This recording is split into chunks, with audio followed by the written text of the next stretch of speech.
sur ta console. C'est beau, hein? C'est doux. Attends, le plus cool, c'est ça. C'est comme... Je peux-tu peser ces affaires-là? Ça a l'air de faire. Attends. Excusez. Oh, ok. On s'en sert jamais, c'est vrai. Non, c'est ça. Oh. Comme tout le monde en parle. Dans les meetings cordeaux, Mais c'est on a fait. fait ça. Tu sais que je les avais jamais tout entendus. C'est monté de même? Ou c'est... Un peu de funk ici. On va starter ça avec la musique. Ouais. Ben, tu sais, ça sert à mettre des sons, puis... Excusez, mon ça son sert à était mettre fort. des sons puis les faire jouer, ce qu'on n'a jamais utilisé. Là. Ça, c'est les trucs par défaut. Là. C'est un peu... Oh oui. Ça serait pas bon, ça, on commence, tu sais. Ah oui, on commence ça de même. Moi, j'étais un fan de la soirée T'es encore jeune. Là. Je me suis dit, Je trouvais ça un peu ouais, la fait soirée très... T'es encore jeune. Puis, eux autres, quand ils ont les Homer Simpson qui dit c'est blague. Je me dis, ça serait. Toi, tu entends quoi? Moi, j'entends pour vous autres. C'est super. C'est correct. On est Bon, mais c'était le fun, merci d'être passé. Écoute, ça nous a fait plaisir. On vient pas souvent à Stoneham. Ben non. T'es-tu à Saint-Raymond, toi aussi? Non, j'habite à Québec. OK. Ouais. Quand même. Saint-Raymond, Québec, tu dois pas monter à tous les jours à Saint-Raymond. Bon. L'été plus, là, mais l'hiver. Ouais. Quand nos parents, on Je en vais parlait plus haut. tantôt pendant que tu testes le son. 3-4 fois hein. par année. Là. Que je monte? Ouais. 3-4 fois par année. C'est beaucoup. À Saint-Raymond, ça? Non, au moins 1 à 2 fois semaine. Ah, c'est bon. J'essaie de venir 2 fois, des fois 3. Ben, j'ai plus de bureau. Non, mais il y a Ouais. un chalet. Ah, Ouais. Ah, ben, c'est une bonne excuse. C'est correct. Tu vois, j'étais dans la vallée en fin de Ah ouais? semaine. Cool. Ça, c'est quelque chose qu'il faut pas faire. Non, ok. Ouais, ça, là. Hey, ça, c'est un bon Ok, début. on va attacher les bras. moi, j'en ai tourné un une fois avec. Tu sais, j'oublie son nom, Pat Perrault, Steve. Non, il y en a un autre qui fait Québec Mountain Name Bike dropping. podcast. Là. Ben, de toute façon, on n'a Ah, pas commencé ouais. encore, là, mais Steve. Steve. Puis j'ai fait un épisode avec lui parler de XC.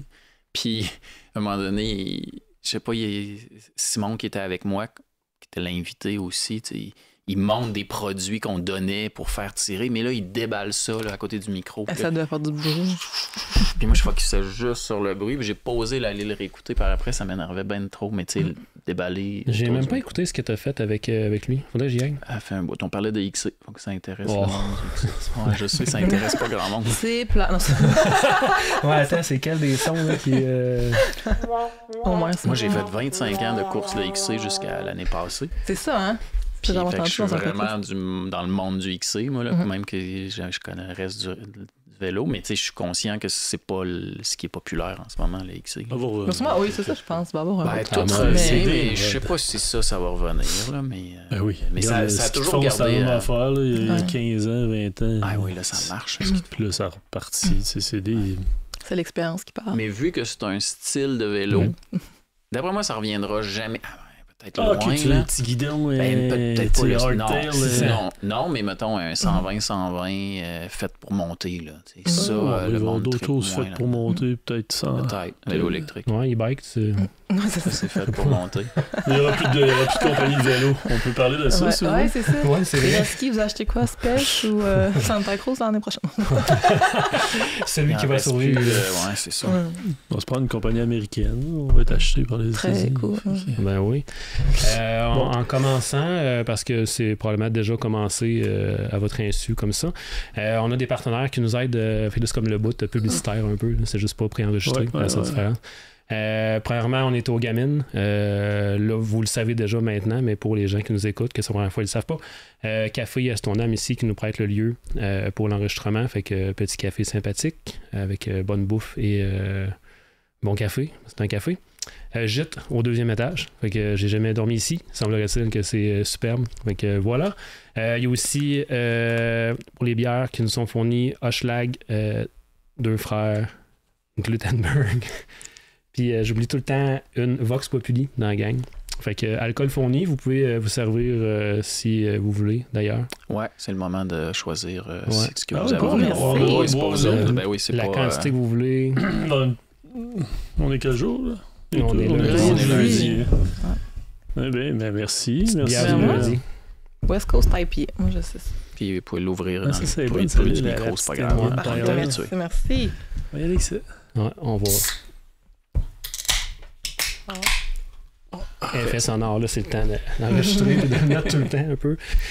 Sinon, on a des partenaires un peu plus majeurs qui nous aident aussi dans l'aventure podcast, qui nous aident financièrement. Dans le fond, le premier, c'est canadabees.com. C'est la compagnie de quelqu'un que vous connaissez aussi, Alexandre Lemrise, qui a, dans le fond, racheté canadabees.com.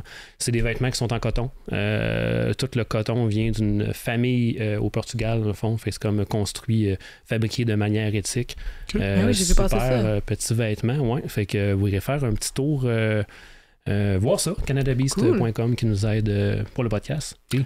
Ouais, puis le deuxième partenaire, c'est Endorphine. Vous devez être avec Endorphine. J'espère que... Oui, on est avec Endorphine. Ouais. Puis Endorphine, ça a été un des premiers à nous appeler là, quand on avait cherché des partenaires. Endorphine, pour ceux qui ne savent pas c'est quoi, là, solution de gestion, de réservation de billets, de vente de billets tout en un. Ça peut servir aussi, je pense, tous les centres de vélo, les centres de plein air, ils ont beaucoup de clients comme ça, les gens qui organisent des festivals puis qui veulent vendre des billets en ligne puis qui veulent pas se monter leur propre plateforme web. Fait que, bref, leur quoi, Pascal. Ça a mal sorti. Hein? Une nouvelle plateforme d'hébergement aussi, depuis qu'on travaille avec eux, on est en train de développer l'hébergement sur la plateforme. Ouais. Ah, OK, ça je savais pas. Pour un site web, mettons, là, tu parles, ou pour juste la partie réservation? Réservation d'hébergement. D'hébergement, oui, exact. C'est parce que moi, je suis dans le monde de l'informatique. Oui, c'est tu as ça. parlé d'hébergement, j'ai fait hébergement web. Oui. OK. Je savais pas. Quand on a fait le switch avec eux, c'était une entente qu'on avait, c'était de développer un peu sur mesure pour nous, mais on les aidait à développer ce module-là qui vont amener un peu plus large après. Mais par tous exemple, nos le yachts, camping, refuge, chalet. J'oubliais qu'il y avait ce bout-là. On va pouvoir en parler après. Ouais. Good. Fait que merci à Endorphine qui est là pour encore... Canada Base Endorphine là pour encore 2 épisodes. En fait, c'était tous les épisodes de 2024. Mais on avait dit un nombre d'épisodes. On est en retard un petit peu par manque de temps. 2 épisodes. Ouais. C'est pas grave. C'est à cause de la température. C'est ça. La neige. Les raisons sont bonnes. Ouais, trop de neige, on peut pas enregistrer. Hey boy. Ouais. Y a-tu de la neige pas pire à Saint-Raymond en ce moment? Pas C'était en assez. fin de semaine. Non. C'est sûr que quand on monte en haut des montagnes, il y en a un petit peu plus. Il y en a plus. Mais en bas... Assez pour faire du fat, mais ouais, pas c'est assez juste, pour le ski. même qu'il en manque un peu, mais c'est quand même des conditions très bonnes. Là. Mais ce qu'on me dit, c'est qu'il y a des roches qui pop pareil parce qu'il manque... ce qui est correct aussi. Ouais. Mais pour le ski, disons que ça, c'est sûr que... C'est aussi le... Ouais, mais là, ça, c'est pas de ma faute, là. Je vais peut-être faire du bruit dans le podcast, ça fait partie de l'expérience. Faudrait qu'on m'attache. Le prochain coup, on va amener des terres. Je parlais à un contact aujourd'hui qui habite à Bromont, puis à Bromont, depuis les fêtes, ils ont reçu 1 mètre de neige. Je sais. Il y a beaucoup de neige. Partout aussi. Ouais. Mais c'est comme une petite bulle, hein? Même Rive-Sud, il n'y a pas longtemps, ils recevaient genre 1 pied, puis nous autres, rien. Oui, encore. neige au sud, puis chez nous, c'est moins d'1 centimètre par semaine qu'ils annoncent, là. Ouais. Ce qui est le fun, c'est que ça va super bien vieillir dans le temps, cette discussion-là sur la neige en 2025. Ouais. Ben oui. Ça sent bien la neige, là, je le sais. Ouais. On lance du ski de montagne, nous autres, cette année, fait que... Ben c'est ça. On a hâte d'avoir la neige. Tantôt, je faisais le tour comme rapidement du site web, là, parce que je suis super préparé, là, mais... Puis c'est ça a l'air d'être nouveau, dans le fond, le ski, il n'y avait pas ça avant, là. Les skis pas ski raquette, mais le ski hors piste, il y avait tout ça avant? Ça fait longtemps qu'on le développe. C'est juste qu'on l'offrait de façon guidée. Ah, puis un secteur un petit peu plus reculé. Là. C'est pour ça qu'on l'offrait de façon guidée, mais on a commencé à avoir des initiatives de développement. Je me demande si c'est pas en 2009 ou... Ouais. On essayait les affaires, mais le monde ne le savent pas trop parce qu'on n'a pas trop poussé, si ce n'est qu'il y a 2 ans, on est allé chercher du financement. Puis, OK. Puis là, on a une 50aine d'hectares. En fait, c'est réparti sur 3 secteurs. Ce qui était avant en formule guidée, c'est vraiment un secteur qui est un petit peu plus reclus. C'est vraiment du ski de montagne, l'expérience avec une approche qui est plus longue, les montées, les grands paysages, le paysage grandiose comme à la saveur VBN, mais ça prenait quand même une bonne connaissance du territoire. C'était pas très tracé, c'était pas signalé. Là, ce qu'on a développé cette année, c'est vraiment dans le secteur gravité. Fait que ceux qui connaissent Godzilla, Octopus, tout ça, c'est vraiment dans ce versant-là. Fait que vous pouvez vous imaginer un peu de quoi ça a l'air. Il y a une belle forêt ouverte, puis après ça, il y a 3 corridors de sous-bois. Fait que ça va être vraiment une expérience épique. Ça peut ressembler à ce qui se fait ailleurs dans les grandes destinations de ski de montagne au Québec. Là, ça va être en formule autonome parce que ça va être vraiment bien signalé. La skin track va être plus... c'est vraiment ski in, ski out. Là. Fait que tu vas te stationner à la ZEC. Tu vas pouvoir mettre tes bottes, tes skis puis t'es parti dans skin track. OK. Ouais. Et pour ceux qui n'ont pas lu le titre de l'épisode, on fait un épisode spécial Vallée-Bras-du-Nord. D'habitude, les gens ont vu le titre de l'épisode, mais moi, j'aimerais qu'on prenne 2 secondes avant d'aller trop loin pour que vous vous présentiez, que je commencerai avec toi. Oui, Alexandra Power, je suis directrice communication marketing à la Vallée-Bras-du-Nord. Ça fait 3 ans maintenant que je suis avec la Vallée. Puis t'étais où avant? Avant, j'étais à Sept-Îles. Fait que, moi, je viens de Sept-Îles. Je suis géographe de formation. C'est mon conjoint qui m'a amené un peu l'amour de la montagne. J'étais vraiment du côté de la mer, moi. Fait que j'ai étudié géographie, océanographie. C'est vraiment déconnecté. J'ai travaillé un peu en recherche. Puis ensuite, j'ai travaillé en tourisme pour Tourisme Sept-Îles. Fait que j'ai comme fait des tâches un peu plus connectées au marketing, un peu malgré moi. Là. Fait que avec mon background de géographe, j'arrivais pour un peu plus structurer le territoire. Il y avait un centre plein air là-bas. Là, fait que j'ai été coordinatrice de ce centre plein air-là pendant un petit bout. J'ai fait aussi guider sur une île qui était touristique. Puis c'est ça, le poste de marketing communication était comme toujours vacant, remplacé, ça fonctionnait pas. Fait que je me suis ramassée à faire ces tâches-là, mais c'est comme quelque chose que je me suis rendu compte avec le temps que c'est un petit peu plus inné, je pense, chez moi. Fait que j'ai développé ça. Puis après, la Vallée, mon chum, il est natif de Saint-Raymond. Fait que quand je tombe enceinte, c'est quelque chose qu'on voulait là, de partir pour se rapprocher de nos loisirs, de la qualité de vie aussi. Là. Ça se revitalise énormément, Saint-Raymond. Fait que c'était comme important pour nous de se rapprocher de nos loisirs, le vélo, entre autres. Ses parents étaient là-bas. Fait qu'on a fait le move. Puis il y a un poste qui est ouvert à la Vallée. Au départ, ça n'avait pas rapport avec les coms. C'était vraiment le poste à Gab qui partait en congé maternité, réservation, tout ça. Mais 2 jours après, on m'a rappelé parce que la personne qui était aux communications en partait. Fait que ça fitait vraiment là, avec toutes les genres de mes intérêts, les tâches que j'avais envie de faire. Fait que je me suis fait faire le poste coordonnatrice marketing. Puis là, avec le temps, on a fait la restructuration tout seul. J'ai eu un poste plus en gestion dans l'administration. Mais voilà. Très bon résumé. Ouais. À ton tour. Merci. Moi, je suis directeur général de la Vallée-Bras-du-Nord. Ton nom, depuis quand, ton passé. J'adore ce boulot. Oui. Alors, mon passé, je suis natif de Québec. J'ai étudié, j'ai fait bien des années dans l'Ouest à gosser d'un bord puis de l'autre, mais j'ai étudié à Chicoutimi, dans un bac en plein air. Puis à la fin de mon bac, je me suis ramassé à travailler avec des jeunes en réinsertion sur des projets de sentiers sur le Sentier national au Québec. J'ai d'ailleurs fait des bouts de sentiers chez vous, là. Ils sont malheureusement presque tous fermés. Sentier du Hibou, ouais, je suis allé cette année, ça faisait 25 ans ou presque que je n'étais pas retourné. Là. Fait que c'est pas mal moi qui ai tracé ça, le Sentier du Hibou, une bonne partie le flanc droit, puis gauche, puis la connexion vers le lac de l'Âge. Puis j'étais pas seul. Là. Fait que je travaillais avec des jeunes en réinsertion. Puis c'est comme ça que je me suis ramassé à Saint-Raymond à développer des sentiers pédestres dans ce qui allait devenir plus tard la Vallée-Bras-du-Nord. C'est-à-dire un nom qui a été inventé, parce qu'il faut savoir que la Vallée-Bras-du-Nord n'existait pas. Le nom a été inventé. Les gens appelaient ça, on monte dans le Saguenay. La rivière Bras-du-Nord existait. La nomenclature de la rivière Bras-du-Nord existait. On l'appelait la rivière Sainte-Anne-Bras-du-Nord. On a fait changer le nom pour la Bras-du-Nord pour que ça soit plus simple, pour pas la confondre avec la Sainte-Anne. Mais là, je débarque. Hein, c'est un podcast. Tu débarques comme tu veux. Non, c'est ça qui est intéressant. Puis bref, là, c'est ça. Fait que je me suis ramassé à Saint-Raymond à faire des sentiers avec des jeunes en réinsertion. Puis après ça, je me suis ramassé au Bas-Saguenay à faire des sentiers aussi en des jeunes en réinsertion. Puis à un moment donné, ils ont eu l'idée à Saint-Raymond de créer une coopérative pour fédérer une volonté de plein air non motorisé avec le canot puis le PDS. Puis à ce moment-là, je me cherchais, fait que j'ai comme appelé Saint-Raymond, puis là, la dame qui était là, Danielle Larose, qui a eu cette idée-là de créer la coop, m'a dit « C'est drôle que tu m'appelles ». Moi, je la connaissais parce que j'avais travaillé à Saint-Raymond.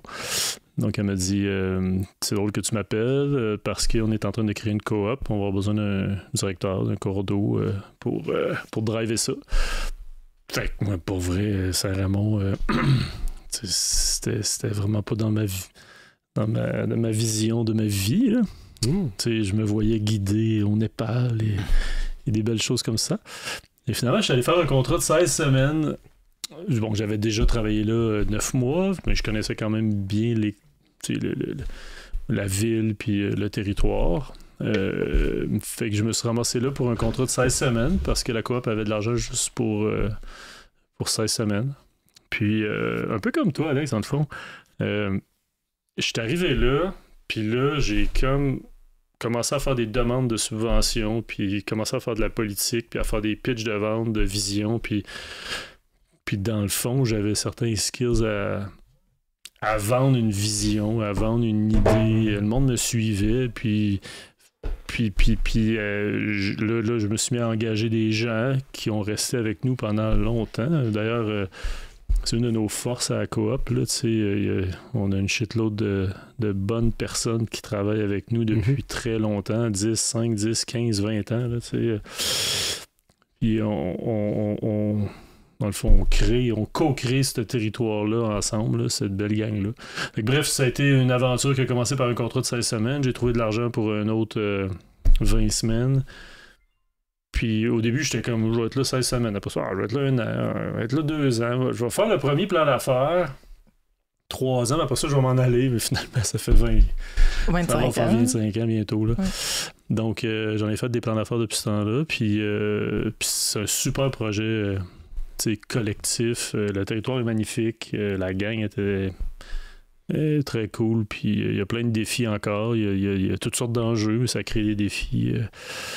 Et c'est un peu ça mon histoire, à travers ça.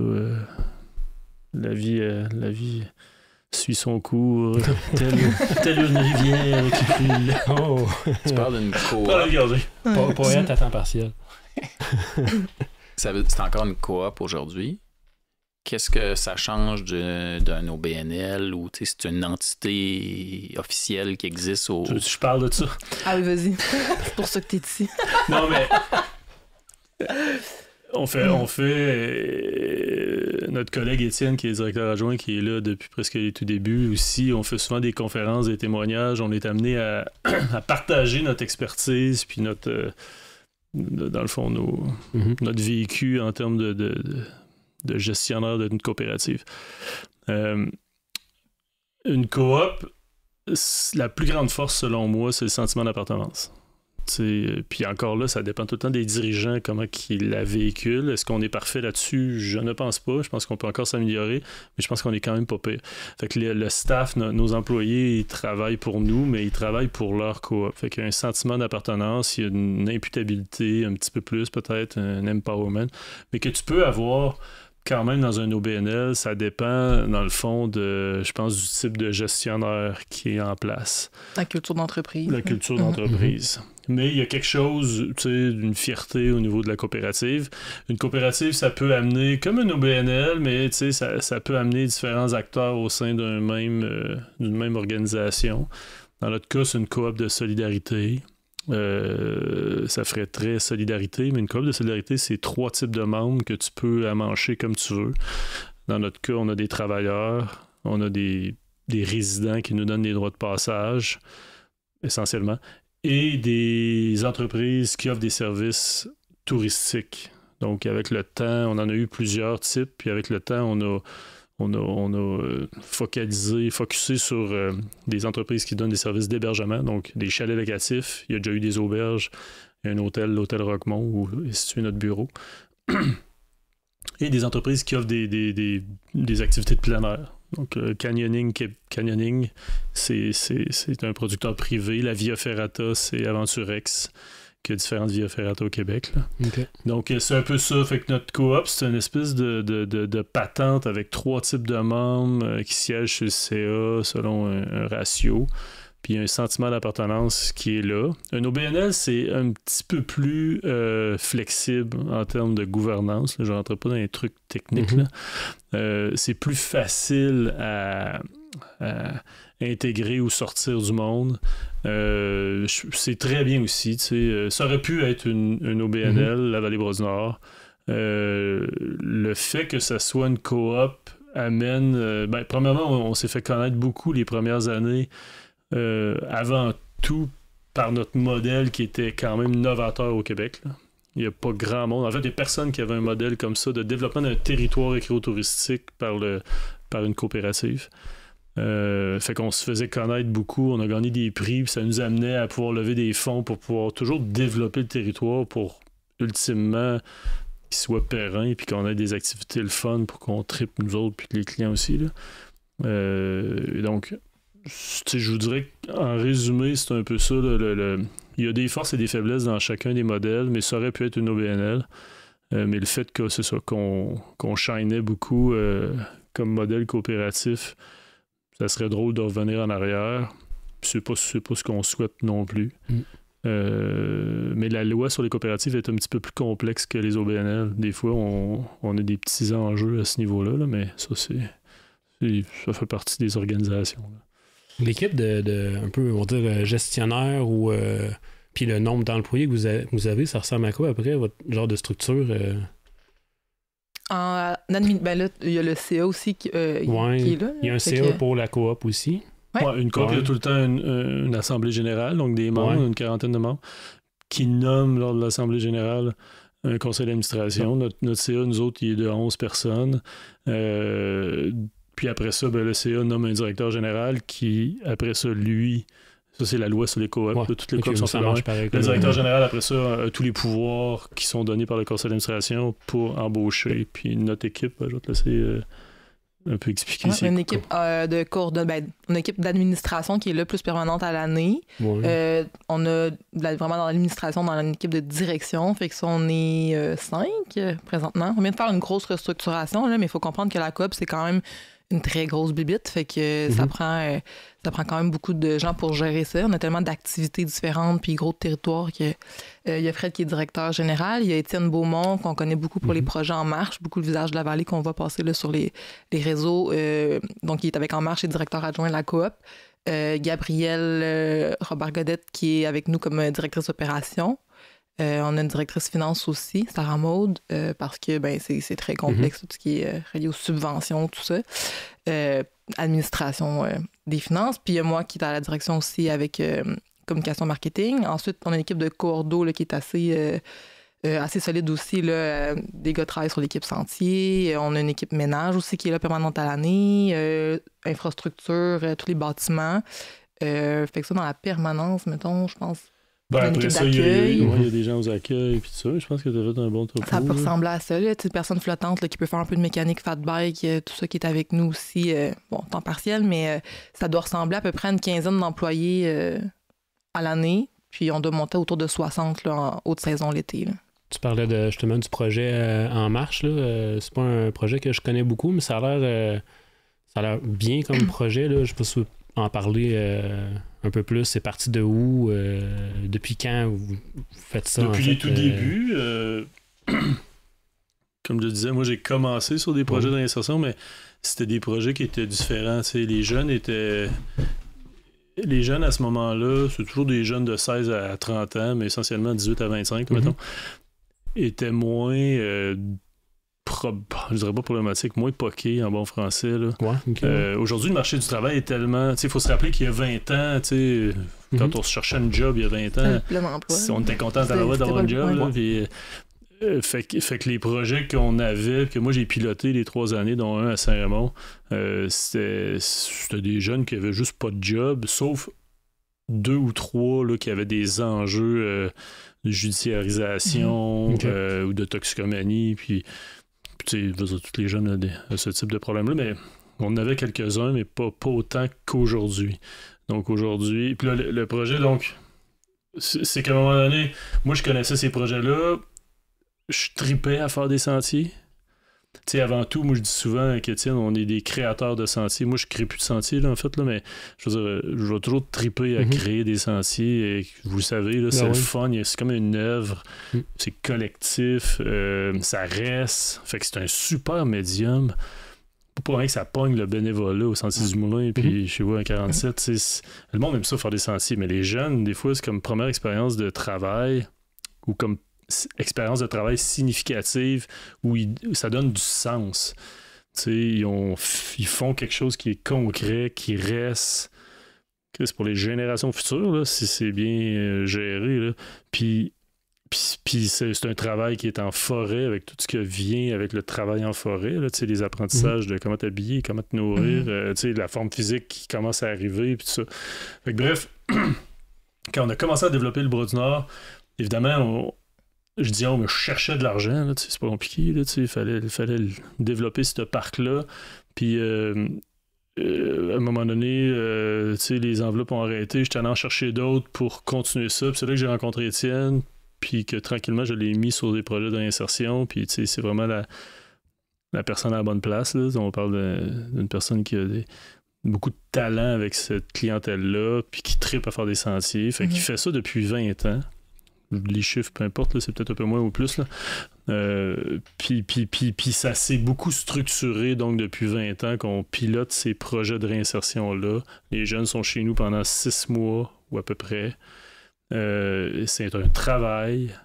Ils sont là lundi au vendredi, mais à travers ça, il y a toutes sortes de cours de formation, de rencontres avec des différents organismes pour les aider dans leur parcours de vie. On parle vraiment de jeunes qui ont quand même des grandes difficultés, soit de décrochage scolaire, de toxicomanie, de judiciarisation, même de santé mentale. Ça a changé beaucoup le portrait des jeunes en ce moment. Les jeunes qui sont pas à l'emploi en ce moment, ils sont très, très loin du marché du travail. Là. Beaucoup aussi de problématiques en santé mentale, dépendance aux écrans, anxiété généralisée. Fait que là, on parle de, dans ton temps, c'est vraiment une clientèle qui était quand même physiquement apte à y aller. C'était 20% de ma gang c'est 2 personnes sur 10. Aujourd'hui, c'est 10 sur 10 qui ont vraiment ces enjeux-là. Une première journée avec des bottes à cap en sentier, c'est un gros struggle. Là. Ça arrive qu'il y en a qui se pointent pas le lendemain. Là. Ils sont très, très loin. C'est une mission de vie d'accompagner ces jeunes-là. C'est excessivement exigeant, c'est excessivement payant ensemble, c'est valorisant. Ils font des miracles avec ces jeunes-là. Cette équipe-là, l'encadrement est top-notch. Depuis, ça s'est beaucoup structuré. Le ratio d'encadrement, le nombre d'intervenants. Travailleuses sociales, psychoéducatrices, ils ont vraiment des rencontres avec intervention. C'est très structuré. Là. Ils sont vraiment pris en charge. Beaucoup d'aide. Ça prend ça parce que c'est ça. On sait même pas tout, nous, ce qui se passe là, dans ce projet-là. Là. Mais il se passe beaucoup de choses. Mais le succès est là en termes de succès, en termes de ce que ça donne aux jeunes, leur qualité de vie, le sens que ça leur donne. Il y en a qui viennent des fois à 2 ou 3 projets. Le taux de réinsertion, soit de retour à l'école ou sur le marché du travail, est quand même très bon. Et à travers ça, on a une approche vraiment d'aventure par la nature. Donc, on les amène vivre des expéditions, de la survie en forêt. Ils partent à chaque projet, ils partent au moins une semaine faire un trip. C'est souvent du canot parce que c'est un super médium pour les jeunes, à la fois contemplatif, puis travail d'équipe, puis d'adrénaline dans une rivière, puis tout ça. Fait que c'est un super projet. Moi, je le dis, en fait, il n'y a rien à l'international qui ressemble, je pense, à ce qu'on a réalisé au Bras du Nord avec ce type de projet-là, d'avoir quand même créé un parc qui a un des plus gros réseaux de sentiers au Québec. Là, si on accumule, si on additionne l'ensemble de nos sentiers pédestres et vélos, on accote beaucoup de parcs nationaux, puis ça a été créé en grande partie grâce à ces projets de réinsertion-là. C'est phénoménal, c'est vraiment quelque chose qu'on porte à cœur puis qu'on veut continuer. Le financement est toujours difficile. On continue à travailler fort, l'équipe là-dessus. C'est super difficile de trouver du financement pour des projets récurrents comme ça. Souvent, ça va être sexy d'annoncer des enveloppes pour des projets qui sont nouveaux, mais là, c'est déjà dans le milieu depuis 20 ans. Fait que la pérennité du projet nuit au financement. Fait que c'est toujours des défis là, d'aller cogner à des portes pour être capable de financer, par exemple, le salaire de notre intervenante, ou même le salaire des jeunes, il est difficile à financer. Le matériel, ça leur prend des bottes. Alors, après, il y en a qui arrivent, ils n'ont même pas d'imperméable. Fait que l'expédition de fin d'année aussi est à financer. Il y a un ratio d'encadrement qui est super haut. Fait que c'est un gros défi, mais je pense que c'est l'ADN de la vallée, puis c'est tellement important qu'on réussit toujours à trouver une twist. Là. C'est intéressant de voir que c'est pas juste travailler dans les sentiers. Là. C'est justement, ils ont des formations, activités, puis d'autres trucs à travers ça. Super intéressant. Après 20 ans, 25 ans, c'est sûr qu'il y a des jeunes qui sont aujourd'hui adultes, qui sont venus vous voir en vous disant hey, « Regarde, j'ai fait telle affaire, puis aujourd'hui, je suis rendu tel endroit. » Étienne serait le mieux pour pour notre directeur adjoint pour en parler, mais oui, il y a plein de cas qu'ils ont changé leur vie, de ces jeunes-là, puis qui sont. Puis la majorité de ces jeunes-là sortent de là avec un actif, avec quelque chose de positif. Il y en a qui c'est très positif, il y en a d'autres qui ont d'autres cheminements à faire. Mais la qualité de l'encadrement, le médium qui est travail de sentier en plein air, ça fait sa job. Puis les expériences significatives aussi. De camaraderie, de travailler ensemble, d'apprendre à travailler, de régler des problèmes dans la nature, de comment on va passer ça, comment on fait ça, de la fierté d'avoir réalisé quelque chose. Souvent, on néglige ça, mais c'est là-dessus que tu bâtis le reste aussi, là, quand tu as une confiance d'avoir réalisé quelque chose. Il y en a qui se sont mis à faire du bike. Et oui, il y en a plein qui ont eu des succès, puis qui sont même à l'université, puis etc. Là. Il y en a qui n'ont même pas de figure de référence, par exemple, qui n'ont pas de parents significatifs. Là, on parle beaucoup d'itinérance dans les médias ces temps-ci, mais on le voit aussi dans le portrait des jeunes d'En Marche. Il y en a qui n'ont pas place à rester, ils couchent chez un ami un peu ici et là, ça leur prend des lifts pour venir. Fait que d'avoir des figures qui sont là, comme un Étienne, comme une Annie, pour les accompagner, souvent, il y a un ratio assez élevé pour qu'ils accrochent au moins sur un des intervenants, qui a un match. Puis on le voit, là, ils continuent direct sur Messenger. Des fois, ils pop 1 an, 2 ans plus tard parce qu'ils ont besoin d'aide. Ou des fois, c'est des témoignages de remerciements. Ou Étienne, je pense qu'un petit peu avant les fêtes, avait reçu un message, quelqu'un qui avait passé, je sais plus, sur une entrevue ou autre, mais qui était assez content puis fier pour dire hey, j'ai réussi telle chose. Wow.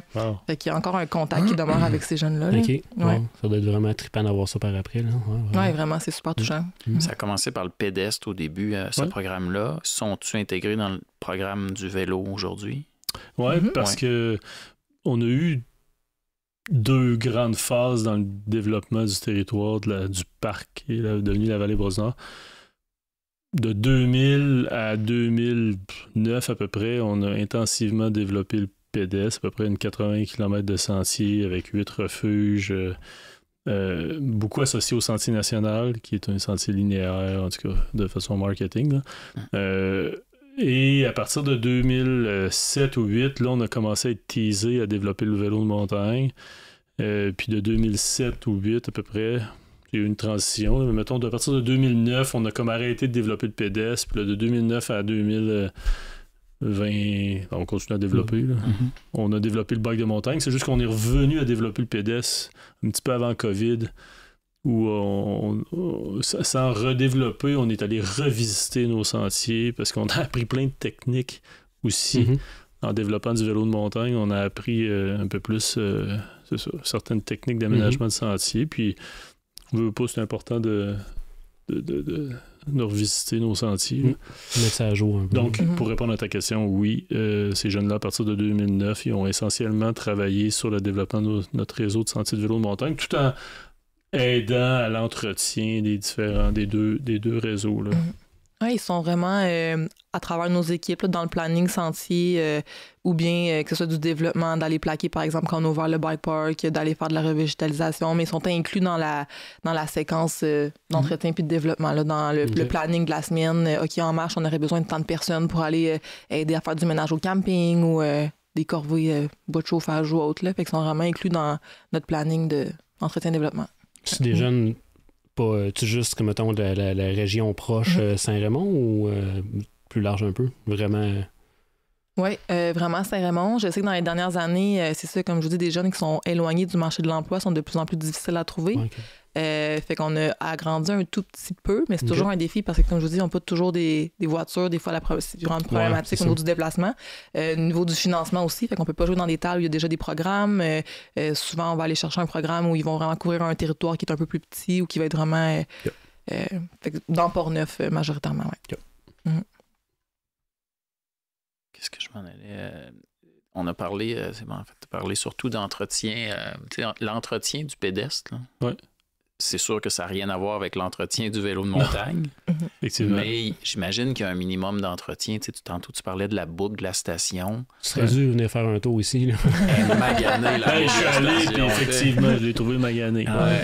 Mais ça ressemble à quoi? J'ai peut-être pas nécessairement des pourcentages de comparaison, mais en vélo de montagne, puis tu pourras plus me corriger, là, mais comme directeur des opérations.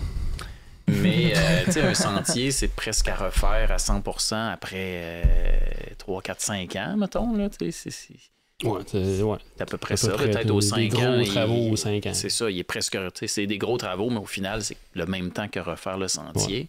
En pédestre, ça ressemble à quoi? Ben, j'ai pas de statistiques, mais c'est moins intense. Puis tout dépend aussi où il a été tracé, comment il a été tracé, comment il a été aménagé. Là, on le sait. Là. Mais c'est sûr que l'entretien régulier, s'il tombe une branche dans le sentier, le monde passe par-dessus. En vélo, il faut que tu ailles la couper. Une branche étant un arbre. Là.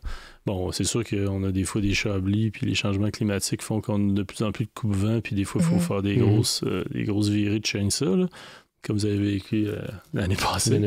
On a un secteur, nous autres, que c'est une blague, là, mais ça tombe tout le temps, puis il faut... Mais sinon, des améliorations,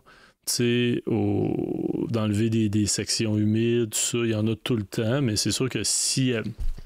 par exemple, les 5 dernières années, on a travaillé, on a revisité nos sentiers.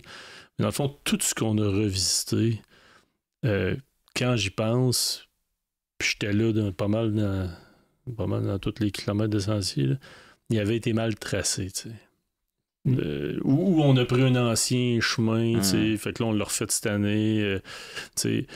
Quand le sentier pédestre est bien fait, il y a beaucoup moins d'entretien. En vélo, c'est sûr que ça use plus, on a plus de passages, la plupart des sentiers près des accueils. C'est un petit peu différent. Puis, veut pas, le bike en freinant un peu, il y a peut-être plus d'usure. L'équipe de réinsertion, entre autres, travaille beaucoup parce qu'ils aiment ça être proche, pas être dispersé. Je suis un gars de Saint-Raymond maintenant. Dispersé! Ils travaillent beaucoup sur des aménagements de roches. Ouais. Puis en même temps, il y a quelque chose de... C'est comme une œuvre à la fin de la journée, à la fin de leur projet. Là. Fait que eux autres, maintenant, comme Alex a dit, on les met à l'intérieur de nos plannings d'entretien et de développement, mais on essaie de les mettre vraiment sur des chantiers plus localisés où ils vont travailler ensemble avec des secteurs de roches, consolider les affaires. Mais quand tu fais un truc de roche, l'entretien va être là longtemps. Ça la vie, quasiment. Peut être là longtemps. Fait que, sauf qu'on a à peu près, je sais plus combien de kilomètres de sentier overall. Là, on doit bien en avoir 200. Fait que, on peut pas tout faire en roche non plus. Là, puis on n'a pas toute la. C'est ça. Puis l'achalandage n'est pas le même à partir d'une certaine distance. J'ai l'impression que l'achalandage n'a plus d'influence sur le sentier. C'est le temps qui est non, puis ils n'ont pas les mêmes attentes non plus. Quelqu'un qui fait de la longue randonnée, s'il voit un chablis, ça ne l'inquiète pas. Quelqu'un qui va à Chute de l'Aîné, qui est notre randonnée facile, familiale, sur le plat, 4 km, elle, si un chablis, va revenir à l'accueil puis on va en entendre parler. Là, c'est pas le même niveau d'entretien. Je l'ai fait en fin de semaine. C'est vraiment notre vache à lait de sentier. C'est un super sentier. Dans le fond, il était écœurant, ce sentier-là. Tu arrives tu suis la rivière, puis tu arrives à la fin, tu as la chute, qui est une des super belles chutes au Québec, là, pas de doute. Mais tu sais, ce sentier-là, quand on l'a aménagé, je me rappelle de tous les petits bouts, là, on avait fait... Tu sais, à un moment donné, on travaillait pas qu'une pelle mécanique, fait qu'on levait pas le sentier. Fait qu'à un moment donné, là, le système racinaire, c'était plus marchable pour monsieur et madame tout le monde. Fait qu'on a passé une pelle mécanique là-dedans. Pour revenir remettre du matériel. Mais là, je remarquais certains bouts qui n'étaient pas enneigés, que ça recommence encore. Il y a tellement de monde qui passe. Ouais. C'est probablement un des sentiers qui a le plus de monde au Québec. Là, en termes, il y en a d'autres qui en ont aussi. Mais il y a beaucoup de monde qui passe ce sentier-là. Fait qu'il faut faire un peu plus d'entretien qu'un sentier qui est plus loin. Oui. Tu assures un peu la sécurité de la clientèle à travers ça. Puis, qu'en pédestre, côté accident doit être... il faut watcher les ponts, les belvédères, la sécurité, les snags, les arbres qui peuvent... c'est dangereux, on les enlève pas tout, là, mais, mais essentiellement, en pédestre, c'est plus au niveau de... C'est ça, les infrastructures en bois. Là, en vélo, t'as ça, en plus, t'as tout le reste. Il y a une madame qui est décédée à Saint-Bruno cette année, au parc du Mont-Saint-Bruno.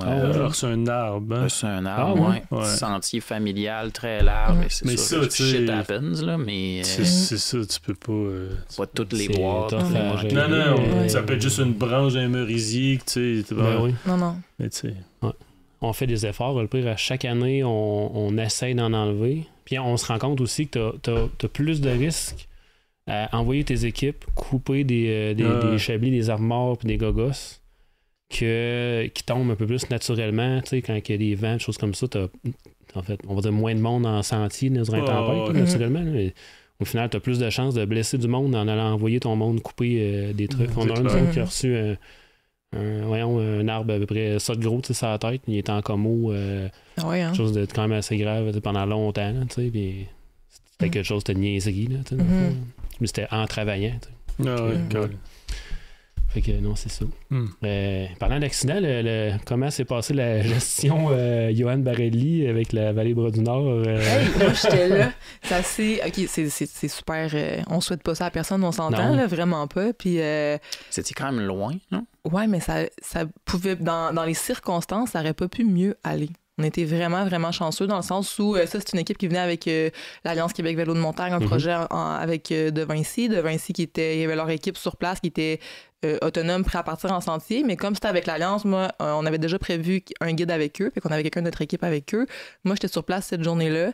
Puis juste avant qu'ils partent, j'ai quand même, on a des radios, tu sais, il n'y a pas beaucoup de communication à Shanahan, on n'a pas dit pas pantoute. Fait que on a comme insisté pour qu'ils partent avec des radios. Puis les filles étaient là, ouais, on a nos walkie-talkies, on est correct. Je dis, on a une radio que ça communique avec l'accueil, Phil va être avec vous, je vous l'envoie pareil, il a pris sa journée pour ça. Fait qu'on a fait l'approche avec. Il y avait quelqu'un de notre équipe avec un véhicule. Le photographe qui était là, tout formé, là, je sais plus c'est quoi ses cours, là, mais il y a ses formations Sirius et compagnie. Il y avait aussi, par hasard, un papa qui était là avec son fils qui voulait voir Johan descendre. Ah, OK. Fait qu'eux autres, ils s'étaient cachés dans le bois. Puis même chose, là, toutes ses cours, formations, fait qu'il était un des premiers à intervenir. Puis dans un shoot avant, on a Philippe Metz qui est venu. Je pense qu'il est venu chez vous aussi. Il avait fait cette ligne-là, puis il s'était fait couper par un cycliste en bas parce qu'il y a une autre entrée. Là. Fait que, mais lui, il arrivait très, très vite. Fait qu'on a manqué d'avoir un accident. Fait que là, Phil se rappelait de ça. Fait que s'est dit, je vais aller barrer en bas. Fait que Phil était déjà en bas. Fait que ça a tout changé parce que Johan, en fait, il est tombé dans l'eau. Ouais, c'est ça, Fait que, mais Phil était à côté. Parce qu'autrement, l'équipe était en haut de la chute. Descendre à pied à côté de la chute, ça aurait été complètement autre chose. Ouais. Mais finalement, tu sais, Johan, il a mis le vidéo, là, fait que vous l'avez vu, là, il a perdu connaissance, tombé dans l'eau. Fait que Phil puis le papa ont pu aller le sortir de l'eau vraiment rapidement. Il est revenu à lui, il y a eu de l'assistance, Phil avait la radio. Dans notre équipe, on a un qui est Antoine, là, c'est un autre que ça fait très très longtemps qu'il est là, ça doit faire une vingtaine d'années. Il étudie présentement en technique policière parce que, avec son expérience avec la vallée, c'est lui qui gère tout ce qui est sentier, mais aussi urgence, patrouille. Puis ça le fait vraiment triper. Fait qu'il était sur place. Fait que moi, j'étais à l'accueil. Fait que moi, j'ai eu le call à l'accueil. Premier réflexe, Antoine, est-tu à l'écoute? Antoine me dit oui. Fait qu'on savait qu'on était correct. Parfait, Phil, je te rejoins. Ils sont allés, ils l'ont sorti. Il était revenu à lui, parlait, faisait des blagues. T'es un peu mêlé, là, on s'entend. Moi, j'ai appelé l'ambulance entre-temps. On avait une équipe à l'accueil. L'ambulance qui est arrivée, c'était une patrouilleuse, connaissait parfaitement les sentiers. Fait que c'est sûr qu'on était vraiment sous le choc. Puis comme il était sans connaissance au début, puis là, nous, ce qu'on entendait, c'était hémorragie. Fait que là, sans connaissance, hémorragie, casque fendu, on avait peur pour le pire. Mais finalement, c'était son doigt. Fait que on a eu des nouvelles très rapidement. Il est revenu à lui, il faisait des petites blagues, il demandait « Écoutez-moi, combien j'ai de doigts, Philou? » Puis... fait que c'est ça. On savait que ça allait déjà mieux quand il est parti. En 1 heure, il était sorti. Tu sais, on parle de la légende quand même. Là. Mais bon, OK, c'est bon. Ouais, ça a été... VTT, pas en hélicoptère. Là. Non, en VTT. OK. Ouais. Fait que, on a un accès pas si loin en voiture. Fait que ça s'est très bien fait. Là. Puis même Johan faisait des blagues avant de se rendre. Tu sais, là, s'il arrive quelque chose... c'est quoi, 2 heures? Puis le fil était là, hey, calme tes ardeurs, peut-être 1 heure, 1 heure et demie comme faut. Fait que, tu sais, aujourd'hui, on prend ça mollo. Mais finalement, il est arrivé un accident malheureux. Puis, mais en 1 heure, il était sorti. Fait que, tu sais, on a eu beaucoup des beaux remerciements quand même de l'équipe de Vinci, de Johan lui-même. Tu sais, fait que malgré tout, ça s'est vraiment bien passé, C'est quand même, c'est pas, ça a tombé sur un chic type, là. Johan, c'est quelqu'un de le fun pis de drôle dans ta barouette. Fait que ça aurait pu moins bien été après, mais tu sais. Il y avait des bonnes chances qu'il venait ici après ça. Ben oui, c'est ça, il faisait le tour du Québec. Mais au podcast, c'est vrai. Il est très drôle, il est super généreux en plus. Puis là, il s'est blessé, puis je me dis, c'est quand même un gros invité qu'on aurait eu, là, mais bon, ça il nous a dit que quand il va revenir, il voudrait venir. Puis il va revenir parce qu'il nous a dit, on va la sauter, cette chute. Mais en tout cas, à suivre. Il arrive la même affaire. On se le refait, les potes. Les images, au début, il a mis une partie des images, puis après ça, on le voit pas tomber dans l'eau, puis après ça, il a décidé lui-même d'ajouter le bout, on tombe dans l'eau, mais ce bout-là est épouvantable. J'ai des frissons. Oui. Parce que quand tu le vois tomber de même, ça fait mal. Une chute de ski, là, tu tombes raide. Mais là, quand tu le vois qu'il...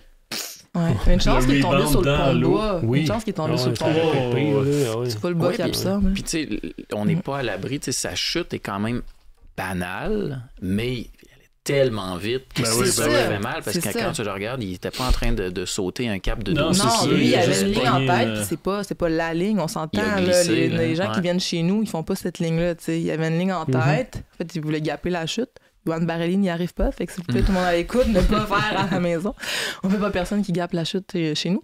Mais, puis c'est une erreur, en fait, là, il était un petit peu à côté, puis à la vitesse qu'il allait, ça arrive tellement vite, une erreur. Puis il faut garder en tête aussi que c'est des gars qui sont habitués avec la gestion du risque, c'était tout ça, c'était en conscience, puis ça arrive des accidents banals, mais oui, en effet, c'est très, très malheureux, mais... Les gens sont en sécurité quand même chez nous, là, dans le sens que c'est pas le sentier en soi. Ça peut toujours arriver, un accident bête, mais il y avait le facteur vitesse définitivement. Là. C'est quelque chose qu'on réalise pas beaucoup. Là. Quand je l'ai vu aller chez nous, dans Haute-Valkyrie, il a fait une ligne avec un gap qui est quand même très engageant. Là, puis tu te rends pas compte à quel point justement ces gars-là sont précis, sont préparés mentalement à ce qu'ils font. Puis c'est quasiment un peu dangereux. Des fois, je me questionne sur la mode du Nord. Là, faire des lignes comme la plus sketch possible, c'est rendu cool. On dirait que là, le monde essaye de faire des affaires de même. Puis pas tant de protection. Ouais, parce que pour les vidéos, c'est moins beau, fait qu'ils sont pas si protégés. Il avait fait une vidéo là-dessus. Il avait pas son full face, là, tu sais. Non, mais il était en train de prendre conscience que, OK, là, je pense qu'il faut que je sois plus protégé. Si vous l'avez écouté, cette vidéo-là, pendant 1 heure de temps, il est en e-bike, puis il monte, là, il se questionne sur la vie, un peu. Là. Puis il parle de, tu sais, j'avais pas de full face, j'avais pas de dorsale, j'avais pas de genoux. C'est vrai, ces gars-là, ils font les pires niaiseries en bike, puis ils sont full. Puis ce qu'on voit pas, c'est qu'ils ont l'air super fresh là, ils viennent faire la ligne, tout ça, mais ce qu'on sait pas derrière une journée de show de même, c'est tellement exigeant. Moi, j'ai passé une journée complète avec Rémi Métaillé dans La Légende. On était partis pour à peu près 2 heures de shot. On voulait faire Beauty Shot Légende. T'sais, il avait déjà fait l'année d'avant une shot qu'il y avait eu. On était rendu, je pense, à 400 millions de vues. Là. Ça avait vraiment pogné. 400. Ah, ça l'a monté. Mais non, ça l'a monté. Non, mais on est pas après. 4-5. 4-5. Non. Mais... je serais curieuse d'aller voir. C'est sûr qu'on a passé le cap du 20 millions. Mais on était le vidéo le plus vu sur la chaîne de Rémi Métaillé quand même. Là. Il faisait la légende full speed. Ah ouais, mais cette vidéo-là, il est mais l'année d'après, quand il est revenu, il a voulu sa beauty shot aussi là, pour faire le vidéo de drone avec le super beau vidéo qui est sorti ça après. Là. Mais bref... Yoann était venu, c'est qu'il est un de ses bons amis, il était venu la semaine avant, peut-être, quelques jours avant, il s'était planté, fait que là, le focus était pas là, là, il voulait sa shot, puis c'est un gars qui est hyper méticuleux, je sais pas si t'as déjà shooté. Oui, je sais. Fait que là, on peut la refaire, puis là, on devait être là pour 2 heures, fait que t'amènes pas nécessairement le gros lunch, puis les électrolytes, mais finalement, on était là un bon 8-9 heures, là, puis là, il repousse son bike, puis il le redescend, puis la légende, là, remonte ton bike là-dedans, là, il montait sur ses épaules au début, là. Fait que pas de collation, le focus, fait qu'il y a ça qu'on voit pas derrière les journées de shoot, mais c'est super exigeant pour ces athlètes-là. Là. Rémi qui nous rappelle, finalement, je suis pas content de ma shot de Nosferatu. Tout le monde se fait des lifts. Le lendemain, je suis pas tout à fait satisfait. Là. On peut avoir un lift remonté, tu y retournes. 2 jours après, il te rappelle. Oui. Ça a été intense cette fois-là. Ouais.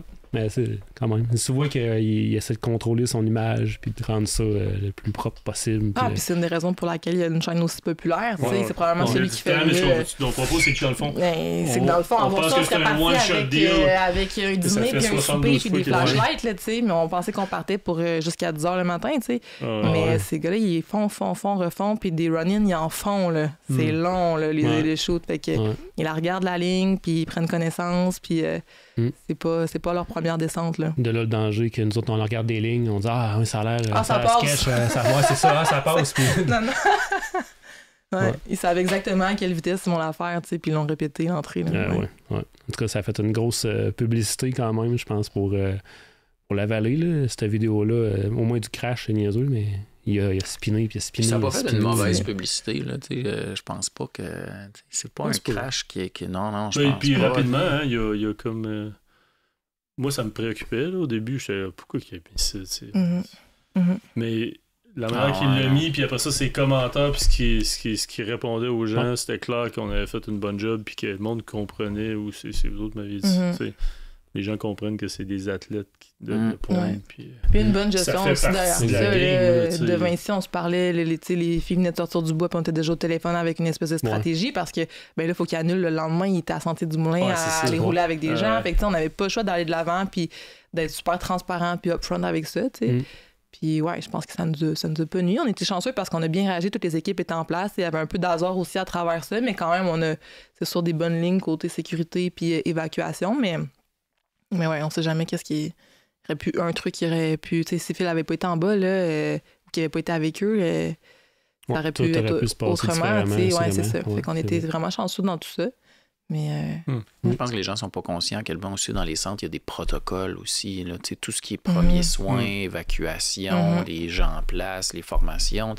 Au début, quand on a commencé, nous, il n'y avait rien. Là, puis on se souciait de ça, mais pas tant que ça. Là. Il arrivait de quoi? C'est pompiers. Les pompiers ne veulent plus aller. Là. Non, en fait, l'affaire, c'est que les pompiers eux-mêmes, là, ils aiment ça, ils veulent y aller. Là. C'est plus la MRC et compagnie qui ne veulent plus débourser pour la chose. Fait que, c'est un bon point que tu dis aussi, que ça s'est beaucoup structuré. Les formations, à la base, ça part des employés là, qui ont l'expertise. Peu importe la situation, un plan de gestion de risque, peu importe ce que tu écris, il va arriver quelque chose que tu n'as pas pensé. Tout le temps. C'est tout le temps ça. C'est tout le temps ça. Fait que, c'est comment tu réagis, comment tu es formé, c'est quoi ton équipe, c'est quoi ton équipement, c'est quoi tes liens avec les premiers répondants. Puis, c'est un bon point parce qu'on s'est beaucoup structuré au Québec. Et en même temps, les gens ont une responsabilité quand ils vont sur le territoire de partir avec un minimum, de savoir qu'il n'y a pas. Nous, on n'a pas de communication, c'est un gros défi. Là, puis de respecter son niveau, oui, le monde. Le vélo de montagne a fait ça, fait que c'est sûr qu'il y a plus d'accidents depuis quelques années. Les années COVID, là, on a vu sûrement que vous autres aussi, mais on a vu des accidents qui n'avaient pas lieu d'être, qui n'avaient aucun sens. C'est sûr. Puis un nombre d'accidents qui est terrible.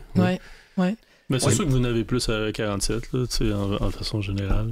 C'est parce que les sentiers sont mal designés? Non, mais vous avez une certaine accessibilité. Par contre, aussi que c'est sûr que ça doit jouer dans vos stats. Je sais pas c'est quoi, là. Est-ce qu'on en a plus, j'en ai plus, j'ai aucune idée. Nous autres, on avait remarqué... accessible, ça change. On avait remarqué, on a 2 secteurs. Le secteur Saint-Raymond qui est à côté de la ville. Oui, c'est vrai. Puis le secteur... Shanahan, mettons, avec la Nelson qui est loin, le staff disait souvent, il y a plus d'accidents dans le secteur Saint-Raymond. Les gens, ça trie, là. En plus, avant, il n'y avait pas monté de bois, là. Monte la côte à Tsui pour aller te planter de Nelson, ça trie, tu là. fais plus attention de Nelson parce que tu le sais que... Mais il a toujours fallu que tu te rendes aussi de Nelson, là. Ouais, c'est ça. Si t'as pas de skills... à Saint-Raymond, tu fais le jump, tu sais que l'hôpital est à 1,5 km. Téléphone dans tes poches. Fait que peut-être qu'il y a un facteur, effectivement, de proximité. Ça a sûrement une influence. C'est comme la majorité des blessés sont dans les sentiers que tout le monde fait. Chez nous, la chamane, c'est assurément ça, les jump lines. Les jump lines, c'est pas si pire. C'est jump line, je veux dire, Les pump tracks, c'est des enfants qui pleurent là, à peu près à l'heure, à la fin de semaine. Minimum, ça le doit, hein? Moi, je travaille souvent sur la terrasse en haut, j'aime ça compter ça. Puis je travaille sur la petite terrasse, là... C'est une petite place employée, fait que l'été, je travaille dehors, mais dans le fond, mais en faisant du bureau, c'est bizarre. Mais c'est ça, fait que la fin de semaine, si t'es là, c'est à peu près un enfant à l'heure. Puis là, quelqu'un qui n'est pas habitué, il va se lever, il va checker, il est-tu correct? C'est comme, ouais. Il s'est gratté le genou. Il tombe dans le bol sur le côté. C'est de l'asphalte, là. Fait que c'est sûr. C'est ça, là. Fait que je trouve qu'il n'y a pas tant d'accidents que ça en vélo de montagne. Versus le ski ou ouais, c'est ça, c'est pas si pire que ça, non mais puis c'est rarement des fois on a le call puis ça semble pire que ça, mais le dénouement c'est rarement si grave, là, des grosses blessures. Puis en même temps, c'est normal qu'il y en ait, on gère du risque. Exactement, c'est ça. C'est justement ça qu'il faut gérer, ce risque-là. C'est ça. C'est pas du risque zéro. Là, Tout le monde pense que c'est dans les sentiers double noir et compagnie qu'il y a plus de blessés, mais c'est tellement pas là-dedans. Non, c'est ça. Souvent, ceux qui se blessent là-dedans, ils vont redescendre eux autres même à l'accueil avec le bras cassé. C'est ça. Ils disent non, c'est correct, je m'envoie ma blonde me faire un livre. C'est vrai. Ton exemple est bon, là, la chamane, là, chez nous, qui est comme la descente facile. C'est un sentier large. Il n'y a rien de difficile là, mais c'est toujours ça. C'est des gens débutants qui vont au-dessus de leurs limites ou des gens avancés puis parce que le sentier est facile, ils vont encore plus vite. On les avait eu les stats il n'y a pas longtemps, puis c'est ça. Là, 50% doit être dedans. J'exagère de 30-40. Et moi, je me rappelle, dans les premières années, le premier gros accident qu'on a eu, puis je me rappelle, on était les deux, on l'avait entendu, puis on était chez nous, puis les deux, on était partis, puis on avait été voir ce qui se passait, les pompiers arrivaient, puis c'était dans la familiale. Les deux chums avaient décidé de descendre vite, la familiale, ils avaient cogné leur guidon, puis il y en a un qui était pas pire blessé. C'est toujours des... C'est pas que les pistes dans... parce que on le voit avec les assurances qui augmentent, puis ça va être de plus en plus compliqué à assurer, mais parce que les images qu'on voit sur Internet, ça frappe l'imaginaire, mais ceux qui font la Nosferatu ou qui font des trucs comme ça, il y en a pas tant que ça. Non, c'est vrai. Puis je pense aussi, puis... là, c'est un avis très personnel, mais les gens se craignent. Là, on a tout Instagram, Facebook, puis TikTok, puis on voit les vidéos. On veut faire, je m'exclus, là, mais le but, c'est de faire ces vidéos-là, puis d'avoir l'air de ça. Puis entre chums, ça se craint. Puis je sais pas si je l'ai déjà dit ici, mais moi, souvent, je monte au sommet 2 ici, là, en haut. Puis au sommet 2, la Nosferatu commence par une drop, qui doit être une drop de, je sais pas moi, 5-6 pieds. T'sais. Puis moi, je suis full XC. Des drops de 5-6 pieds, il y en a dans les courses. Là, puis Nosferatu, moi, je la fais pas. J'ai pas le vélo pour ça, j'ai pas les skills pour ça. Puis des fois, je m'arrête puis je regarde le monde partir. Puis pour vrai, une personne sur 2 aurait pas dû descendre là. Je regarde la première drop est à côté de la terrasse. Fait que ils l'ont fait, vous l'avez mis là, le monde. C'est comme t'as pas le choix, ça commence là. Puis une personne sur 2, je les regarde atterrir, je fais comme fais pas ça. Fais pas ça là. Fait que les gens sont pas conscients que c'est pas parce que tu fais la drop, mais il faut que tu fasses aussi en contrôle. Ouais, c'est clair. Puis s'il y a pire, parce que tu l'enchaînes en plus la Nosferatu. C'est ça. Exact. Puis là, plein de monde font ça à l'aveuglette. Puis on parlait de Yoann avec son... Ça a comme fait jaser un peu, nous autres. Là. Il fait la Nosferatu avec Steve, lui qui était là. Mais comme, il dit « Ah, je fais ça à l'aveuglette. » Puis là, une place, puis je reconnais la place, là, il gappe un genre de drop tout flat, là, qui est pas vraiment une drop. Là. Les autres, ils trouvent ça drôle, ils trouvent ça sketch parce qu'ils font ça à l'aveuglette. Mais comme c'est tellement pas ce qu'on veut montrer, nous autres. Là. C'est comme, non, c'est ça. Ça fait du très beau contenu, je comprends. Là, ça va pogner, il y a un buzz, mais on veut pas mettre ça d'avant. On devrait pas partager ça, mettons. C'est tant délicat, c'est ça. Bien, on pense qu'on est invincible.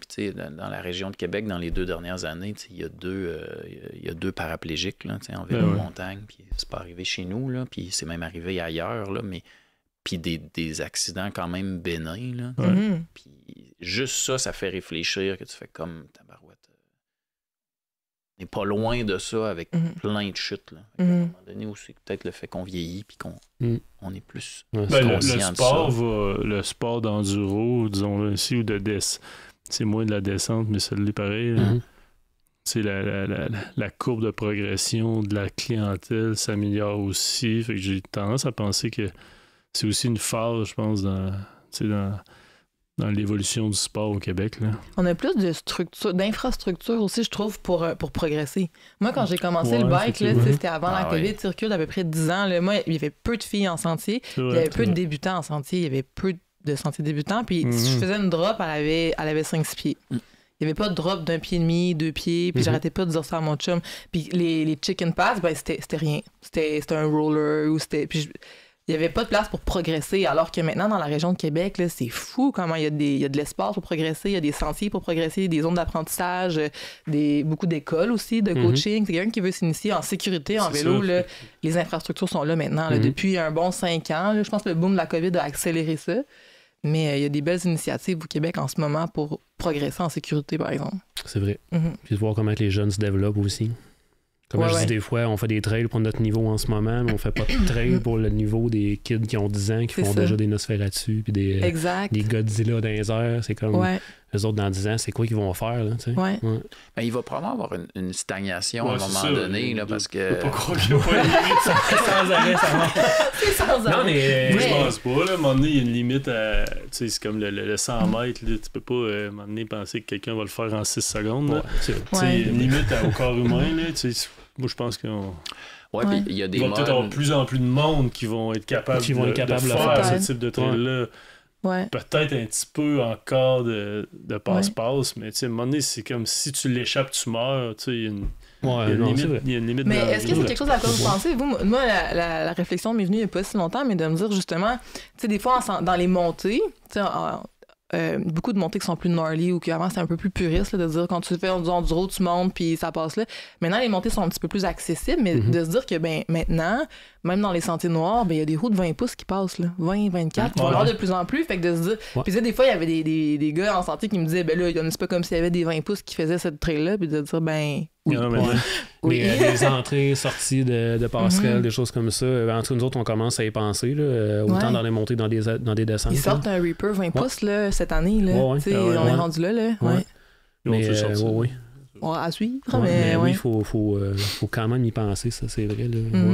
Mais il y a beaucoup de monde. Justement, nous autres, c'était souvent dans les montées, là, que si les transitions de pont ils étaient trop ardu, mettons qu'on dit que telle montée est bleue, justement, c'est là que les 20 pouces, ils disaient, mais là, tu sais, moi, mon kid est plus capable de monter à telle place. Je suis comme, mais Chris, c'est bleu pour monter au sommet 1, tu sais.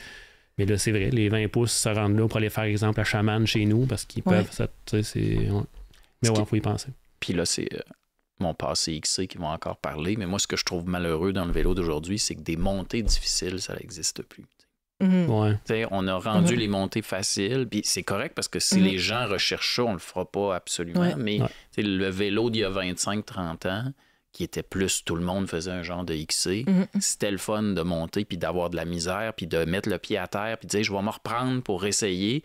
Aujourd'hui, moi je ramène, peut-être je me répète, là, mais je me rappelle, il y avait une racine, nous autres, dans la montée de lait qui était super facile, mais était de côté. Tout le monde glissait sur cette racine-là. C'était comme un trick d'escalade. Elle a été coupée. Un problème d'escalade. Tout le monde chialait sur une racine. Elle a été enlevée. C'est vrai que la démocratisation du vélo, ça a fait ça. Ça, c'est clair. Puis, sauf qu'il y avait un filtre pour amener les gens en haut. Si tu te rends en haut, tu as un niveau technique. Tu as besoin d'aucun niveau technique, puis tu es rendu en haut, puis tu as accès souvent à cette fameuse racine. Ouais, tu sais laquelle on travaillait, je sais que la power metal passe pas loin. C'est ça. On travaillait dans ce sentier-là à côté. Fait qu'on a vu des débarques, là. Oui, puis je me suis dit, je vais m'installer, je vais checker ça aller un peu. Sur 20 personnes qui ont passé en vélo, puis toutes le gros bike, là, puis pour aller faire... il y a probablement du monde qui allait faire la pad, là, qui a un sentier noir quand même engagé chez nous, En descente, il était capable d'aller là, mais en montée, passer sur la racine un peu en biais... Mais c'est vrai qu'on fait plus de slow-tech, puis le momentum de la descente, ça fait que ça passe. Fait que, c'est ça. C'est ça. Vrai, sur 20 riders, il y en a deux ou trois qui ont passé comme du monde, là, la racine, sans oh mon Dieu, il y a une racine, je m'en suis pas rendu compte, ou mettre le pied à terre, ou juste la roue d'en avant. Des fois, c'est niaiseux, là, passer un obstacle de la bonne vieille bûche là, qu'on pratiquait quand on était kid. Ben là, aucune réaction, là, ça passe sur la racine sans bouger la roue. Puis avec les e-bikes, on dirait que c'est quelque chose que... Avant, tu commençais sur un hardtail, fait que t'avais comme la courbe obligée de te lever sur une racine. Exact, Après ça, les bikes ont grossi, t'avais de moins en moins besoin d'être à la bonne place sur le bike, mais là, avec les bikes, tu peux même avoir la tige de sel trop basse, puis ça va passer sa racine. C'est vrai. Je pense que ça a un lien beaucoup, c'est ce qui est enseigné ou ce que les gens veulent apprendre. Puis la blague qu'on a souvent faite, les gens, ils veulent apprendre à sauter par-dessus un autobus. Mais ça commence pas à passer à monter une chaîne de trottoir. Il y a plein de monde en vélo de montagne que monter une chaîne de trottoir, ça va être difficile, mais qui sont bons en descendant. Là. Mais ça va peut-être changer ou revenir. Là. Mais au moins, tout le monde qui prend des cours, peu importe chez nous que d'autres gogos, au moins, de ce que je vois, c'est que le coach prend le temps. Même si je prends un cours expert, mais je vais apprendre à sauter, ils vont tout repasser sur la base. Si ça prend le cours au complet, moi j'en ai fait un cours avec fait un cours de base au complet avant d'aller ailleurs après. On a fait un cours avec Gabriel Gakoya. Elle devait repasser pour ses assurances, tout ça, devant quelqu'un de l'AEQ. Fait qu'il cherchait des gens qui voulaient se prêter au jeu. Puis On l'a fait, moi puis Fred, on s'est prêté au jeu. On a passé 1 heure dans le parking, là. Dans le parking du Roquemont, à pratiquer nos freinages, à pratiquer... c'était vraiment cool, là. Moi, ça m'a vraiment aidé. Ça a débloqué mon riding. J'ai fait un 2e cours l'année passée avec. Puis, je veux dire, je suis à un niveau intermédiaire un petit peu plus, là, mais j'ai revu la base, puis il va pas en sentier avec personne tant qu'il n'a pas vu tout le monde freiner, tout le monde... Ouais. C'était vraiment bien. J'encourage tous les gens qui n'ont jamais fait de cours de vélo à le faire. Pour vrai, là? Ouais. Apprendre sur le tas, c'est pas nécessairement tout le temps bon. Après ça, t'as comme l'orgueil de « Ah, mais là, ça fait 10 ans que je fais du vélo, je ferai pas un cours de base. Non, ça peut être surprenant. Ouais. On a sûrement tout le monde dû pour faire ce cours de base. Je te verrai aller faire le cours de base. Ah oui, pourquoi pas. Tantôt, je voulais pas te couper. Non, j'avais une idée tantôt, je voulais rechercher.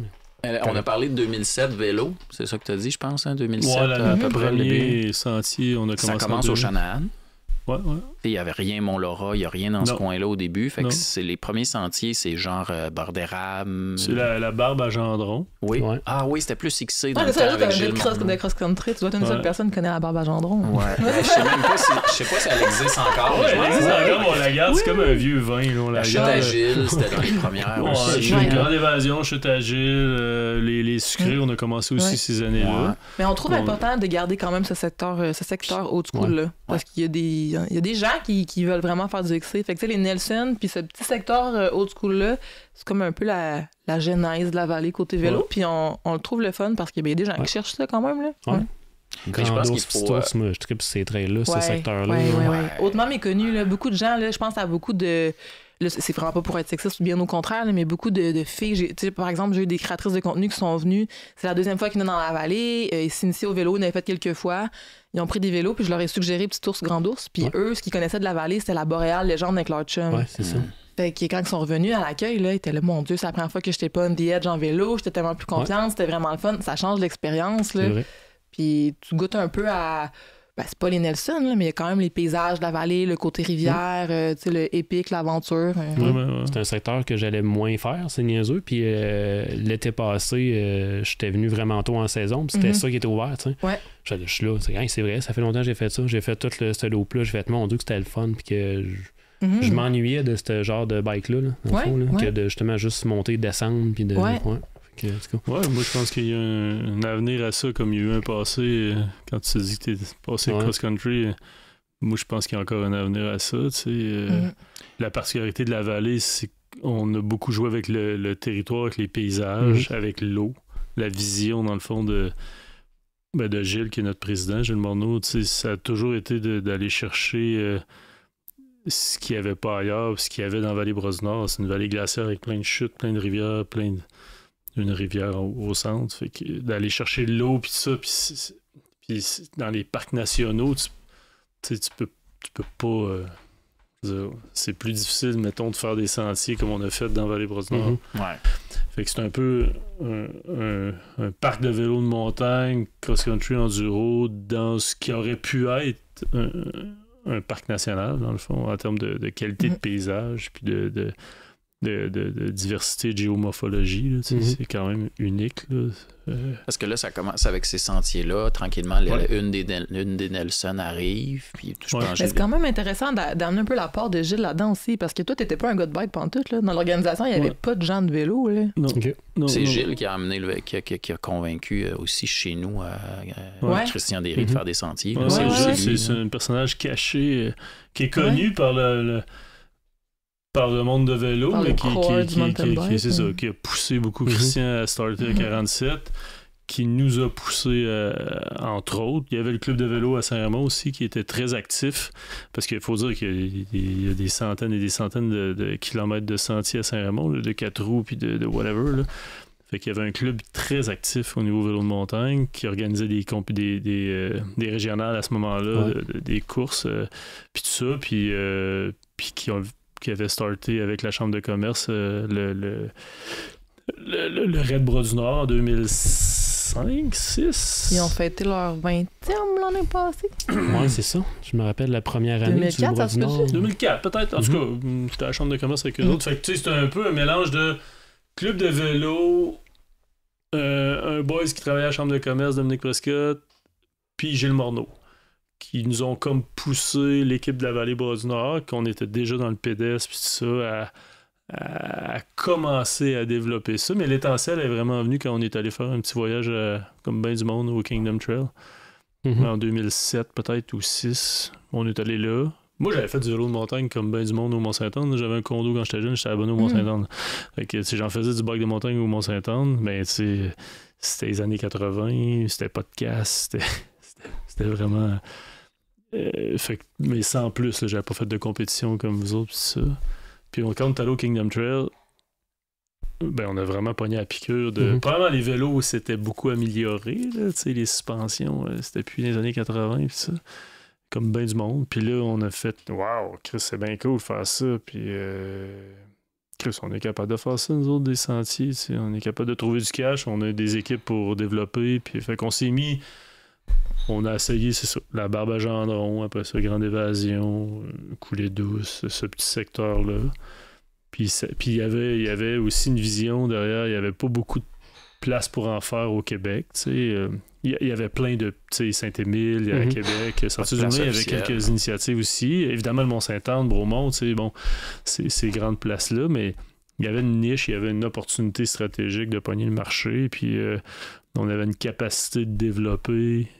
puis d'aller chercher du cash, puis de mobiliser, puis tout ça. Puis il y avait une volonté du milieu, tu sais. Je repars avec ça, mais c'est rare que tu développes de quoi quand il n'y a pas de volonté du milieu. Puis le club nous poussait, puis ce qui allait devenir notre président, Gilles, ben il était comme le gourou du bike de montagne underground à Québec.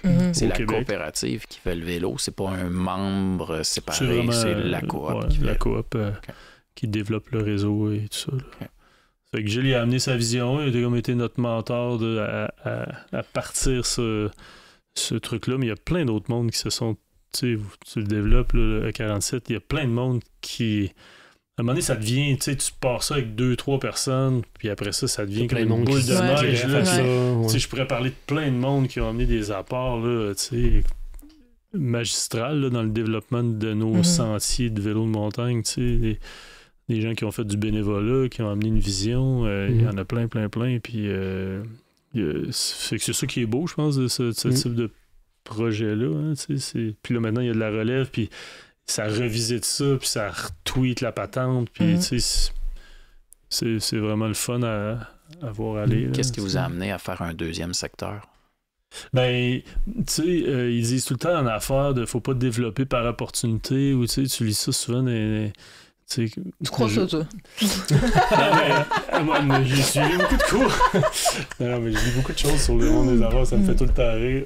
En fait, il y a deux l'école de pensée, mais j'ai souvent eu des cours de, tu sais, il faut avoir un plan, puis keep the plan, tu sais. Fuck off. Ouais, c'est ça que j'allais dire. Pour moi, je crois pas à ça. Il faut que tu aies un plan, ouais, c'est super bon, mais il faut que tu sois capable en affaires de saisir des opportunités. Si t'es pas capable de saisir des opportunités, tu passes à côté de bien des affaires. Puis la plupart des beaux succès de la Vallée-Bras-du-Nord, c'était pas dans le plan. C'est créé dans le chaos, hein? C'est soit le chaos, soit qu'on avait un enjeu qui a fait qu'on est allé voir d'autres secteurs puis qu'on a vu ça. L'enjeu de la passerelle, au départ, qui avait été construite en 2004, qui était 10 pouces de large. Ouais. Ah ouais, c'est vrai, ça. Qui faisait que quand on l'avait pas construit parce qu'en disant qu'il allait avoir un vélo qui allait passer là. On s'est mis à développer ça, puis là, ça a pogné. Fait que là, c'était comme... il fallait que tu passes ça en wheelie, mais là, tu pouvais pas se croiser. Elle était belle, notre passerelle, là, à mancher. Mais je savais quand on l'avait fait construire qu'on pouvait l'élargir. Fait que c'est juste une question de trouver du financement. Mais ceci dit, cet enjeu-là nous a comme fait fouiller plus au nord, puis c'est là qu'on a trouvé les Nelson. Ah ouais, hein? Je savais pas que c'était ça, là. Ben, en tout cas, moi, c'est mon histoire à moi, tu sais, que on avait un enjeu. Vous avez la gang, les guidons de 800 par ville pour aller là-bas. Il a tout vu ça. Peut-être que Gilles, il dirait pas ça, mais moi, dans ma vision à moi, c'est qu'on avait cet enjeu-là, il revenait tout le temps sur mon bureau. Chris, la passerelle, je suis là, ouais, mais ça va coûter 150 000 de faire l'élargir, je l'ai pas ce cash-là. En fait qu'à un moment donné, j'ai envoyé Gilles, il dit, allons voir par en haut, là, il y a un autre pont, là, à Gérald-Jacques, là, qu'on passe quand on passe à la Grande Ourse, là, connecté avec la Chutagia. On va par là, tu sais. Puis là, voilà. Fait que Gilles, il était tout le temps comme, je l'ai envoyé comme tout le temps, 2-3 ans d'avance dans la vision, chercher des spots. Puis d'ailleurs, on nous a fait des plans de développement qui tiennent encore la route en termes de potentiel, le secteur. Même si c'est plus un gars d'XC puis qu'il a eu les jumps, là. Il était capable de voir la vision de... il était capable d'avoir une vision puis de représenter tout le monde. Fait que l'enjeu de la passerelle, le fait qu'il est allé voir par en haut puis qu'il est arrivé avec l'idée de la Nelson, puis l'idée de développer un deuxième secteur, en fait... Quand je dis deuxième secteur, c'est Mont-Laura. C'est le secteur du Mont-Laura. Bon, j'étais assis avec la ville, avec le directeur des loisirs à ce moment-là. Je me pogne avec. Je me rappelle plus pourquoi. Mais je me rappelle que je suis sorti de là avec une enveloppe pour développer du bike de montagne à Saint-Raymond. À ce moment-là, il devait déjà avoir les régionales, peut-être, au Mont-Laura. Puis il y avait encore une fois une volonté, parce que pour les gens du club qui habitaient Saint-Raymond, essentiellement, ben c'était quand même... Il fallait qu'ils prennent leur voiture pour aller à Chanahan. Fait qu'eux autres, ils voulaient avoir de quoi. Mais fait que je me rappelle pas pourquoi je me suis pogné avec l'ancien directeur des loisirs. Bon, tu sais... Moi, j'ai un style des fois un peu fighter. Puis là, on fightait, mais on s'entendait bien. Là. À la fin, je suis sorti de là avec une enveloppe de 45 000 pour commencer à développer du bike dans le secteur Saint-Raymond. Mais, tu sais, quand on y repense aujourd'hui, c'est un petit peu fou parce que ça on a 2 secteurs. T'sais. C'est comme on avait 2 centres de ski à exploiter. Fait que c'est un peu débile. C'est super pas cohérent, mais ça fait toute la vibe de Saint-Raymond. Nous, on travaille, tu sais, tout le mois de mai, juin, quand les trails sont ouvertes, là, tu finis de travailler vers 4h30. Ça fait 1 heure que tu vois la gang de l'école qui s'en vient avec, c'est beau à voir, avec le hardtail, s'en vont faire du bike en tamis. Tu sais, c'est vraiment cool. Là. C'est animé. Là. Tu passes la rue principale là, sur la semaine à Saint-Raymond vers 3-4 heures. C'est rempli de kids en bicycle. Là. Puis c'est ça. Fait que c'était pas... Tu sais, si on avait mis ça dans un plan stratégique... Puis on avait pesé les pour et les contre, juste en termes de développement, d'entretien, parce qu'on a 40 km peut-être dans ce secteur Saint-Raymond, 35-40. Si on l'avait mis à Chanahan, maximiser tout notre accueil, notre gestion des risques, notre commercialisation, là, on est comme un autre secteur, mais qui répond à d'autres besoins. Tu sais, notamment, mais justement... gratuit pour les résidents, là, ça prend quelqu'un à l'accueil, on dédouble notre staff, c'est vrai, là. On a une autre shed là-bas. Mais en même temps, ça nous a vraiment ancré encore plus. Tu sais, ça a pris peut-être, je dirais, 15 ans à Saint-Raymond avant que la vallée Bras-du-Nord soit vraiment réellement ancrée dans la majorité de la communauté. Sinon, les gens, tu sais... Beaucoup de monde à Saint-Raymond nous voyait un peu comme des bébites qui faisaient du non motorisé et puis pas de chasse puis pêche. C'était essentiellement un tourisme de motorisé, de motoneige, là, puis qui a encore sa place, là, puis de chasse puis de pêche, parce qu'il y a une historique de ça, puis tant mieux, tu sais. Fait que nous autres, quand on est arrivé à développer de la raquette puis de mettre des yachts en haut des montagnes, le monde nous regardait en me disant ça marche jamais, c'est ça le mot qu'on entend encore. Mais là, quand on a développé le secteur Saint-Raymond, puis c'était pas pour ça, c'était pas pensé pour ça, là, c'était juste parce que dans le fond, on était des tripeux de sentiers, puis on allait chercher du cash. Fait que on a développé ça, puis là, tranquillement, on y a trouvé du sens. Hey, on est en train de faire un peu ce qu'Easberg a fait, c'est-à-dire d'avoir un cœur de village qui est connecté à ses sentiers. Fait que c'est un peu ça. Puis là, on y a trouvé un purpose. Là, Chanahan, ça va être notre produit, parc national. Épique, grandiose aventure. Exactement. Puis à Saint-Raymond, ça va être plus, bike park urbain. C'est ça. Rien de... Tu viens pas de l'Australie pour aller rider à Saint-Raymond, là. C'est sûr. Mais ça répond à un besoin. Puis dans une offre touristique de séjour, ben, c'est hyper complémentaire de... Puis après ça, c'est rajouté, après quelques années, notre effet coop où notre ancien président avait le Roquemont, a converti le Roquemont, qui était plus un genre de restaurant familial normandin, en microbrasserie, mais en lien avec le produit vélo de montagne. On est déménagé là, puis là, Frenette Bicyclette est arrivé, fait que là, il s'est créé un espèce de petit hub là, vélo. Structure autour mais c'était pas... Au départ, c'est une enveloppe qu'on est allé chercher, puis après ça, on est allé en rechercher d'autres, puis là, moi, j'étais allé chercher d'autres enveloppes, puis là, on s'est mis à développer ça, puis après ça, ça a souvent été... Aujourd'hui, on est en train de... On se structure, puis on a des plans, mais tu sais... Suit son plan d'affaires. On suit notre plan, puis c'est correct, tu sais, parce que des fois, ça prend ça aussi, là. Mais au départ, là, tu sais, la page blanche, on l'a dessiné un peu comment, puis après ça, on a fait ça fait du sens. Puis ça fait un peu notre style aussi, tu sais. Mais certaines incohérences. Oui. Tout en ayant une cohérence dans nos valeurs, puis dans la qualité du produit, tu sais.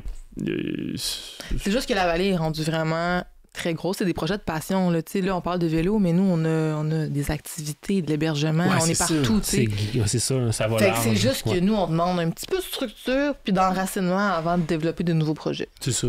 Fred trouve ça bien plate. Je développe plus.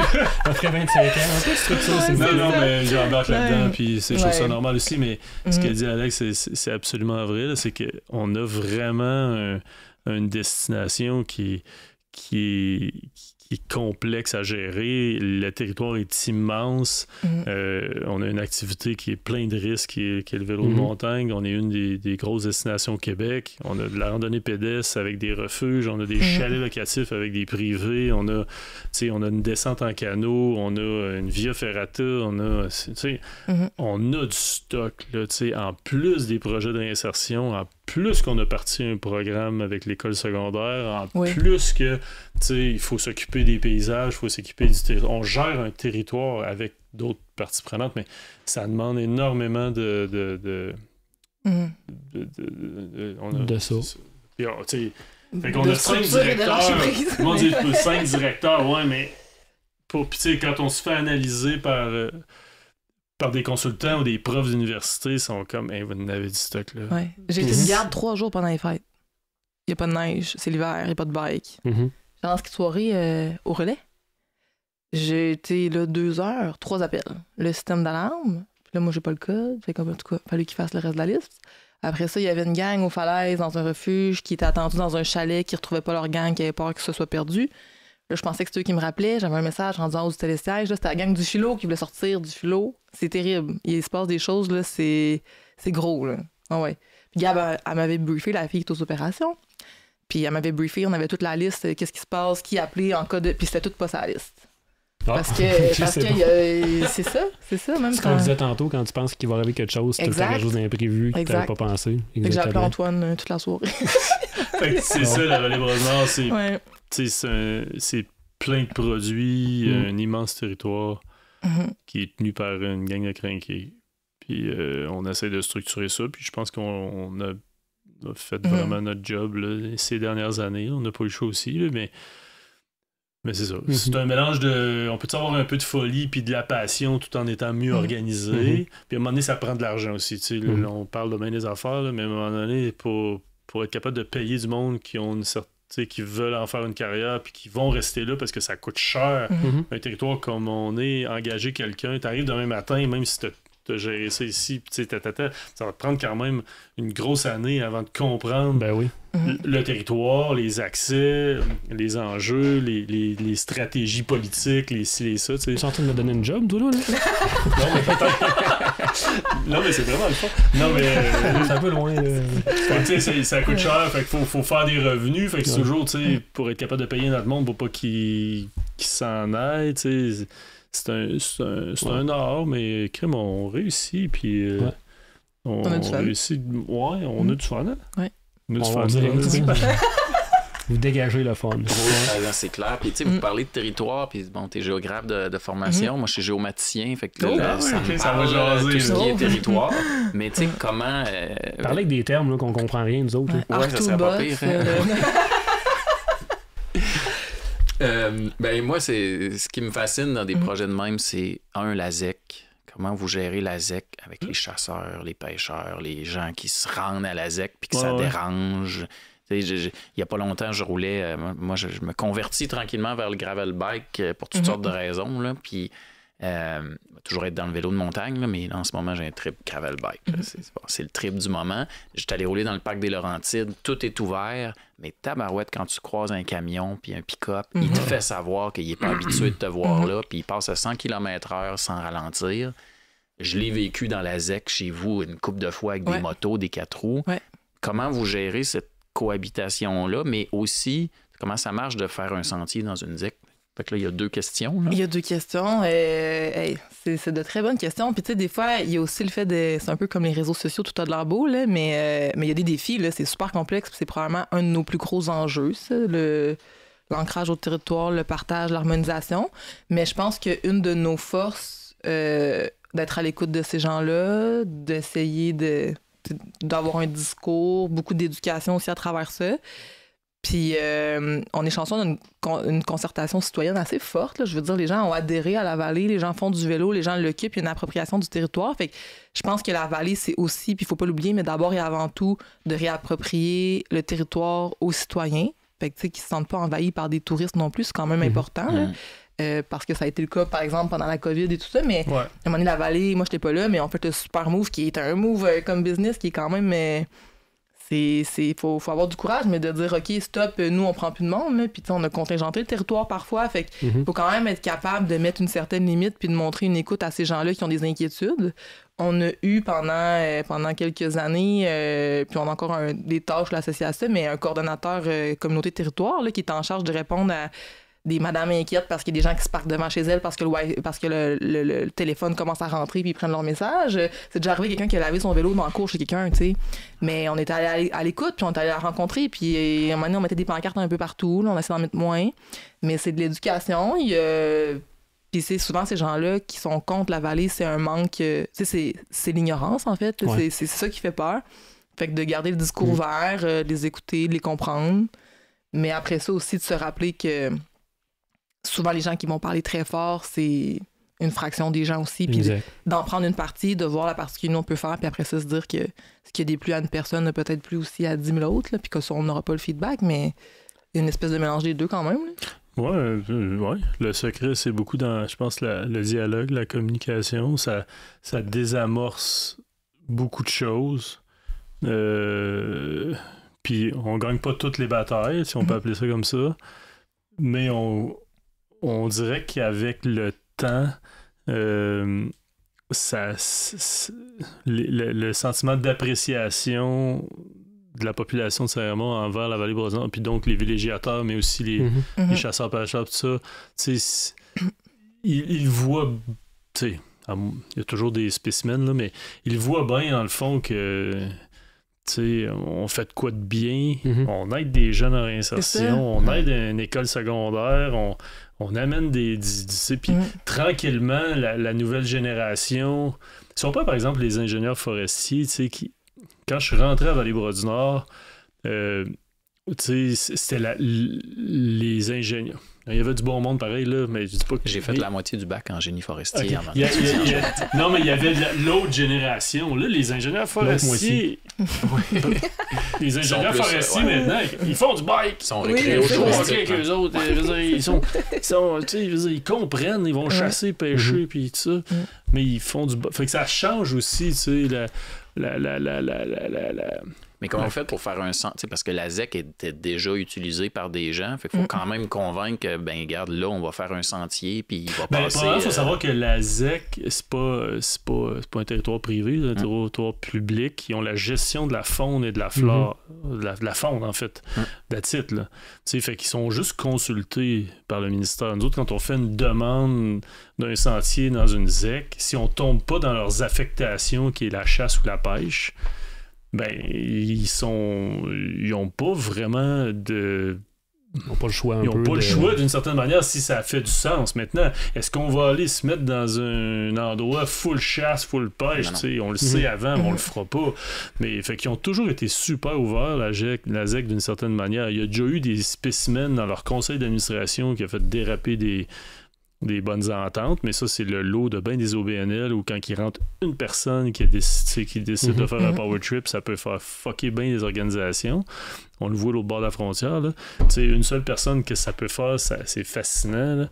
Mais c'est la même chose dans des OBNL. Fait que la ZEC Baticanason a déjà vécu ça. Là, puis je ne me dérange pas de le dire, puis je ne demanderai pas de le couper. Là. Mais maintenant, le dialogue est vraiment le dialogue est vraiment différent. Puis il faut travailler ensemble. Qu'est-ce qu'on peut leur donner? Qu'est-ce qu'ils peuvent nous donner? Puis pour ce qui est des chasseurs puis des pêcheurs, c'est sûr qu'on dérange. Tu sais, il y avait un type qui habitait à côté de mon chalet à Channahon, qui était là avant la création de la vallée Bras-du-Nord. C'est pas un chasseur, c'est pas un pêcheur, mais il était là, puis il n'y avait pas de vallée Bras-du-Nord, il n'y avait pas de passerelle. Fait que, il y a du monde de temps en temps qui descendait en canot, puis si c'est ça. Aujourd'hui, il y a à peu près 150 000 personnes qui passent par année. C'est plate pour lui, je le comprends, puis tout ça, mais qu'est-ce qu'on peut faire pour l'améliorer? Mais on y a peut-être amené l'électricité, on y a peut-être amené la fibre optique, on a détourné le sentier en face de son chalet pour qu'il y ait plus de quiétude. On fait des choses comme ça, fait qu'il faut être à l'écoute, il faut écouter, mais il faut aussi que on peut pas non plus arrêter. On occupe un territoire, ça dérange, mais on le protège aussi. Puis en même temps, on amène une activité économique, ça fait que la ville est plus d'enclin d'entretenir le Laurent-Saguenay, l'électricité est amenée beaucoup parce qu'on a poussé fort là, pour qu'elle arrive. Donc, il y a clairement des gains à faire de part et d'autre. Puis, mais tu sais, tantôt Alexandra en parlait, on n'a pas le choix de constamment dialoguer avec les gens sur le territoire, d'essayer de trouver des compromis, puis souvent on finit par trouver des solutions, mais pour ça, il faut prendre le temps de le faire. Puis, tu sais, on a des gens dans l'organisation à travers les années, puis notre collègue Étienne le fait beaucoup ça, le collègue Fred Germain le faisait. On est plusieurs, dans le fond, à faire ce type de travail-là pour réussir à avoir une harmonie, appelons-le ainsi. Mais c'est pas tout le temps harmonieux, là, mais on constate des changements aussi, là, dans le sens où, moi, je l'ai moins connu peut-être ces années-là où c'était peut-être un peu plus chaud, mais... on a une valeur ajoutée, on change la vie, par exemple. Il y a des gens là, qui n'étaient pas pro-vallée, qui sont pas pro-plein air, mais qui peut-être qu'on a aidé un de leurs petits-enfants, peut-être qu'on a embauché à l'accueil leur petit-fils, on le voit aussi, ou qui participent au programme plein air, par exemple. On a des gens qui se sont mis à faire du vélo de montagne en famille. Fait qu'il y a des gens qui, dans le coin du Mont-Laurent, il y a des gens qui n'étaient pas pro-vallée, qui maintenant voient tout ce qu'on peut amener, comme on a revitalisé la région parce que leurs petits-enfants en profitent. Fait que ça a quand même changé le portrait, puis les résidents sont là, en profitent, comme je vous dis, se réapproprient eux aussi le territoire d'une certaine façon, que ce soit eux ou dans la famille, mais ça se revitalise aussi énormément, que ce soit du côté économique ou familial. Moi, j'étais en congé de maternité avec 6 autres mamans, puis on venait toutes pas de Saint-Raymond. Là. On amène du monde, puis fait que ça se revitalise, puis le portrait de Saint-Raymond change beaucoup. Là, c'est vrai. Tu disais tantôt, c'est une 50aine de droits de passage. Ouais. Fait que ça aussi, il faut le gérer. Est-ce que c'est géré déjà à long terme pour la pérennité des sentiers? Ou en partie? Ben, on n'a pas de servitude. Hein. Fait que ça reste que le propriétaire, s'il décide de nous enlever le droit de passage, là, on peut rien faire. Là. Ce qui nous aide en ce moment, c'est sûr qu'il y a une certaine concertation citoyenne que, par la force des choses, si quelqu'un veut fermer son sentier, il y a quand même une espèce de pression des gens autour qui veulent préserver ce sentier-là. Puis de l'autre côté, ce qu'on voit de plus en plus, c'est des gens qui achètent dans la vallée pour profiter de la vallée. Fait que ça, on le voit, là, des gens de Québec, même des cantons de l'Est, par exemple, qui veulent avoir un chalet dans la vallée ou qui veulent carrément habiter dans la vallée. Fait que, de façon générale, c'est plus des gens qui tendent à protéger nos sentiers puis à profiter de ça, mais on n'est pas à l'abri de quelqu'un qui retire un droit de passage. Là. On l'a vécu un petit peu avant que moi j'arrive, par exemple. Ouais. Puis sur la ZEC, c'est-tu une entente de tant d'années avec le gouvernement ou c'est des baux qui sont renouvelables, me semble, sur aux années. Là. Ça existe plus tant des baux sur 100 ans. Là. Mais tu sais... Encore une fois, il faudrait qu'ils trouvent du pétrole ou de l'or pour qu'ils nous enlèvent de là. Puis oui, la loi sur les mines a préséance à peu près sur tout. Là. Fait que s'ils trouvaient de quoi dans le sol, on serait fait. Là. Mais, tu sais, je veux dire, à un moment donné, avec l'activité économique, avec la notoriété, puis tout ça, ça serait très difficile de nous enlever.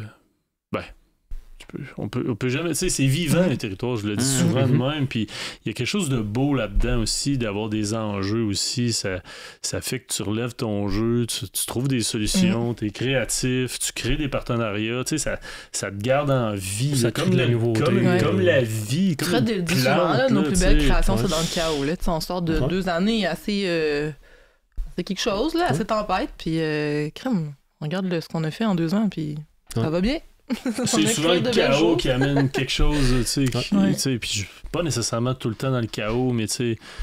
l'imprévu. L'imprévu, je l'appelle le chaos, il émerge quelque chose, tu sais. Puis, mais il faut pas être tout le temps dans cette posture-là, ça c'est clair, tu sais. Non, mais quand tu mais de temps en temps, tu sais, c'est bon de shaker le pommier, puis il sort des bonnes pommes après, tu sais. Mais si tu réussis à t'entourer de gens qui réussissent à avoir ces opportunités-là dans le chaos, je pense que c'est là que tu vas ressortir puis assez fort. Puis il faut du monde qui ont le goût de ça aussi, tu sais. Puis tu t'en vis plein d'enjeux avec 47, tu sais. Puis il y a quelque chose qui est mobilisant derrière ça. Il y a quelque chose, mais tu sais, on n'est pas éteint à ce moment-là. On est vivant, puis on a, tu sais, il y a quelque chose qui... Moi, j'aime les défis. Quand il y en a trop en même temps, ça, à un moment donné, ça vient tough, là, tu sais. On a vécu des choses... mais quand l'équipe est mobilisée, quand la clientèle est contente, le territoire est magnifique. On a toujours eu l'appui de la ville de Saint-Raymond. On est très chanceux à ce niveau-là. Je sais qu'au niveau politique, c'est pas tout le temps le cas, mais dans notre cas, on a toujours eu un appui là, pas inconditionnel, là, mais très fort de la ville de Saint-Raymond. Puis ça aide aussi. Mais on a eu une panoplie d'enjeux, c'est sûr, à travers les 20-25 dernières années, puis notamment avec la ZEC, une période précise due à un individu précis. C'est souvent ça. Je sais, ça m'a fasciné. C'était un narcissique. Si j'ai essayé de le confronter, je me suis pété à la face. Je pensais que j'allais réussir, mais il n'y a rien à faire avec un narcissique. Il faut juste que tu... T'attends que son leg tu finisses. Exactement. Fait que j'ai appris de ça. Puis on apprend tous, mais c'est vivant. Moi, c'est ça, on dirait que c'est ça le mot. Puis ça va continuer. Il va y avoir d'autres enjeux et d'autres... Tu sais, les changements climatiques, au début, on nous posait la question il y a 5-10 ans, tu sais, avez-vous des enjeux? Non. On commence à... Mais là, des coups de vent, une rivière qui monte crue centenaire aux 3 ans. On a qu'une neige pour faire du fat bike. Tu dis, ça va être quoi dans 10 ans? Faut être résilient, créatif. C'est ça. C'est ça aussi. Diversifier nos options aussi. Le territoire est vivant. Dans 100 ans, là, ça se peut que ces endroits-là, il n'y en ait plus de vélo. Là. Ça va être autre chose, puis c'est correct, puis ça va être ça à ce moment-là. Là, mais c'est quoi? Moi, tu sais, il n'y a peut-être plus de vélo, mais les sentiers vont rester là, selon moi. Là, la plupart des sentiers. Mais non, mais peut-être. Mais tu sais, c'est ça qui est beau, je trouve aussi. C'est ça la chance qu'on a. Si on se projette, il y a 100 ans. Personne n'aurait dit qu'il y a quelqu'un qui va faire du vélo de montagne. Non, mais dans ce sens-là, t'as raison. C'est ça, je veux dire. Dans le sens, c'est tellement vivant que ça va être quoi dans 100 ans? Un parc à drone à travers les arbres. Où les robots vont avoir pris le contrôle, puis c'est eux autres qui vont faire les robots vont s'amuser en vélo de montagne. Ouais, c'est ça. Peut-être. Mais en même temps, peut-être que c'est justement... On dirait que l'on philosophe, là, mais tu sais, plus on s'en va vers où c'est qu'on s'en va, je me dis que plus des trucs comme nous autres, ça va être essentiel. Les gens ont besoin de déconnexion. On est tellement connectés partout que... Puis en fait, je pense que ça, c'est une des choses qui fait qu'on ressort quand même fort, même au niveau de l'hébergement. Non, on n'a pas des refuges qui sont super glam, on rentre pas dans des trends, mais on a quelque chose qui est tellement durable, tellement épuré, tellement que déconnecter, c'est déconnecter. D'aller en forêt pour aller en forêt, pas de réseau. Il y a quelque chose là qui... C'est l'expérience en soi. La rivière couler, la chute. C'est ça, c'est tellement immersif que...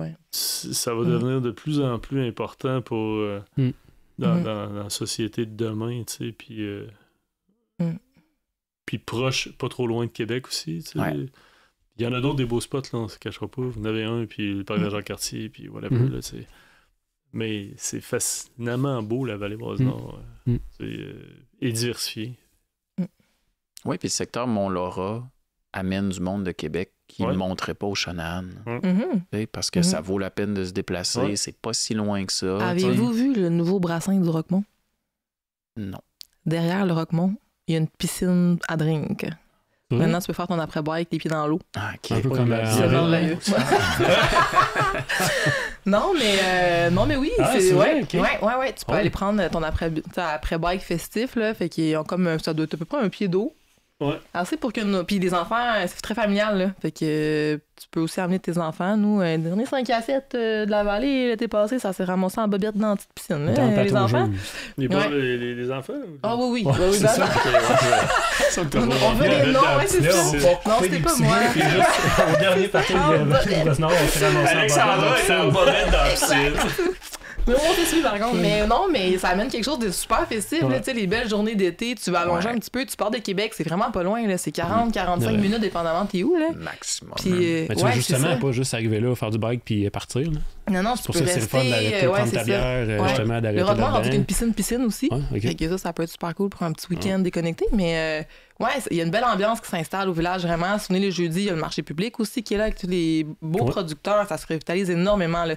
Des petites fermes maraîchères avec les gens un peu plus jeunes. On le voit, ça commence vraiment à s'installer. Les produits super intéressants. Fait que super belle expérience à Saint-Raymond. Génial. Cool. Je pense que titre de l'épisode de VBN, chaos et... on va essayer de réfléchir. Merci. Terriblement intéressant, comme d'habitude. Vraiment. Merci à vous. Ça fait plaisir. Je sais pas si vous aviez des choses à rajouter avant qu'on... À plugger, des trucs qui s'en viennent. Il y en a peut-être pas non plus. Ben, tu sais, on a toujours des choses qui s'en viennent. Mais c'est plus une année d'enracinement. Vas-tu m'apprendre quelque chose? Oui, on est mieux. La semaine passée, on est lundi. La semaine passée, on a mis des mots sur l'année qui s'en vient. On parlait de consolidation parce que c'est ça, on développe beaucoup. Puis là, maintenant, on veut mettre à terme tous nos produits. Puis la restructuration est faite. Chaos. Le chaos est passé. Suite au chaos, on a restructuré. OK, c'est bon. Là, on s'enracine cette année. Fait que... On est plus en enracinement. Fait que c'est sûr qu'on on a un camping, qu'on a triplé le nombre de sites, on a un nouveau bloc sanitaire. Des douches à Shanahan maintenant. Des douches, juste faire un aqueduc, ça a coûté 500-600 000. C'est des affaires que les gens voient pas, mais qu'il fallait qu'on aille à Shanahan. On est plus dans on a un nouveau pavillon nautique, on a tout revisité notre produit, notre descente en canot et tout ça. On continue à renouveler notre produit de pédestre. Là. On a un nouveau refuge qui s'en vient en haut de la chute de l'Aîné. On a tout refait depuis les équipes qui ont travaillé fort depuis 3-4 ans à refaire le sentier des Falaises, qui était un beau sentier mythique là, avec une panoplie de vues spectaculaires. Fait qu'on continue à revisiter le pédestre parce qu'on y croit, parce que ça se développe en tabarouette, le vélo de montagne au Québec, puis on a, nous autres, la chance d'avoir en plus du pédestre de grande qualité. Fait qu'on y croit, puis tout ça. Puis on continue à développer le vélo de montagne, mais de façon plus doux, moins de projets l'année prochaine, plus dans la consolidation. Ouais, consolider nos classiques aussi, là, on sait les Nelson, les jambes, si vous avez fait dernièrement, on va remettre beaucoup d'amour. C'est toujours un enjeu, là, tellement un gros territoire. Puis tu sais, la légende, là, Nelson, je veux dire, c'est un sentier dans la rivière, fait que c'est sûr que c'est toujours un enjeu d'entretien, mais là, on veut vraiment se pencher davantage, puis que l'expérience soit vraiment top-notch. Ça a tellement circulé sur les réseaux dernièrement que les gens sont au rendez-vous, fait que ça fait partie des choses qu'on veut faire, là. Ouais. Le secteur gravité, on y croit beaucoup. Il y a plein de potentiel. On start le ski. Là, s'il y a de la neige à un moment donné, on a une quarantaine d'hectares dans ce secteur-là, mais plein de potentiel de nouveaux sentiers qu'on peut qu'on souhaite développer dans ce secteur-là. Mais l'année prochaine, c'est plus une année de consolidation, puis de lancer peut-être des petits trucs, puis de se pencher aussi vers la fin de l'année dans une réflexion stratégique là, pour se dire, OK, on s'en va où là, après? Là? Dans 5 ans, dans 10 ans. Il faut penser le territoire plus que dans 3 ans, comme une entreprise normale. Là. Des plans stratégiques de 3 ans, on peut le faire. Nous, il faut le faire, mais il y a des actions là, qu'on doit faire à plus long terme, de le penser. En 2040, mettons, là, on la voit où, la vallée? Là? Pour moi, ça a toujours été un laboratoire de développement, d'expertise, d'échange, de chaos. Le fameux chaos. Fait qu'il y a plein d'affaires. On pourrait développer l'agro-tourisme, on pourrait développer le tourisme de bien-être. Je vais t'en parler, j'ai vu ça cette semaine. Dans Charlevoix, ils ont des refuges avec des alpagas. Ben, tu sais, c'est à mode, ça, les alpagas, en plus. Fouille-moi, mais tu sais, il y a plein d'affaires qu'on peut expérimenter, puis le modèle coopératif permet d'intégrer plein de nouvelles entreprises. Qui n'est pas obligé de tout que ça soit toute la coop. Là, ça peut être une nouvelle entreprise. Tu sais, parler du Roquemont tantôt, là, qui ont investi. Là, ils ont investi dans une microbrasserie, ils ont investi sur une piscine, ils ont investi sur un brassin. Fait qu'il y a plein d'entreprises qui peuvent se greffer à cette coop-là pour amener le produit, la destination plus loin. Il faut la préserver aussi, cette destination-là. Il y a plein d'actions à faire à ce niveau-là. En privé, en temps privé puis en temps public. En temps privé, on parle plus de conscientisation. Là, mais en temps public, y a-tu des choses qu'on peut faire là, où on a une shitload de sentiers? On peut-tu le protéger, ce secteur-là, gang? Au lieu que l'industrie ait encore des CAF à bûcher ce bois-là, que dans le fond... Fait que il y a plein d'affaires à faire. Puis c'est ça. Acheter des maisons à Saint-Raymond, aidez-nous à préserver le territoire, nos sentiers. C'est ça. Saint-Raymond, plein d'affaires à faire. Excellent. Et merci encore.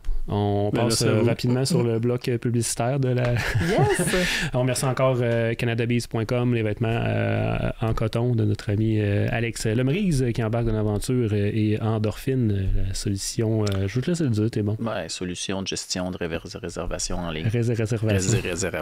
2 en 2. 2 en 2. Excellent. Bien sûr, Hochelag, Vox Populi, Glutenberg, 2 frères, puis les gamines ici où on enregistre pour ce super lieu. Donc voilà, merci. Merci à vous. Merci beaucoup. Merci. Cooper. Oh fuck shit, on a pas enregistré.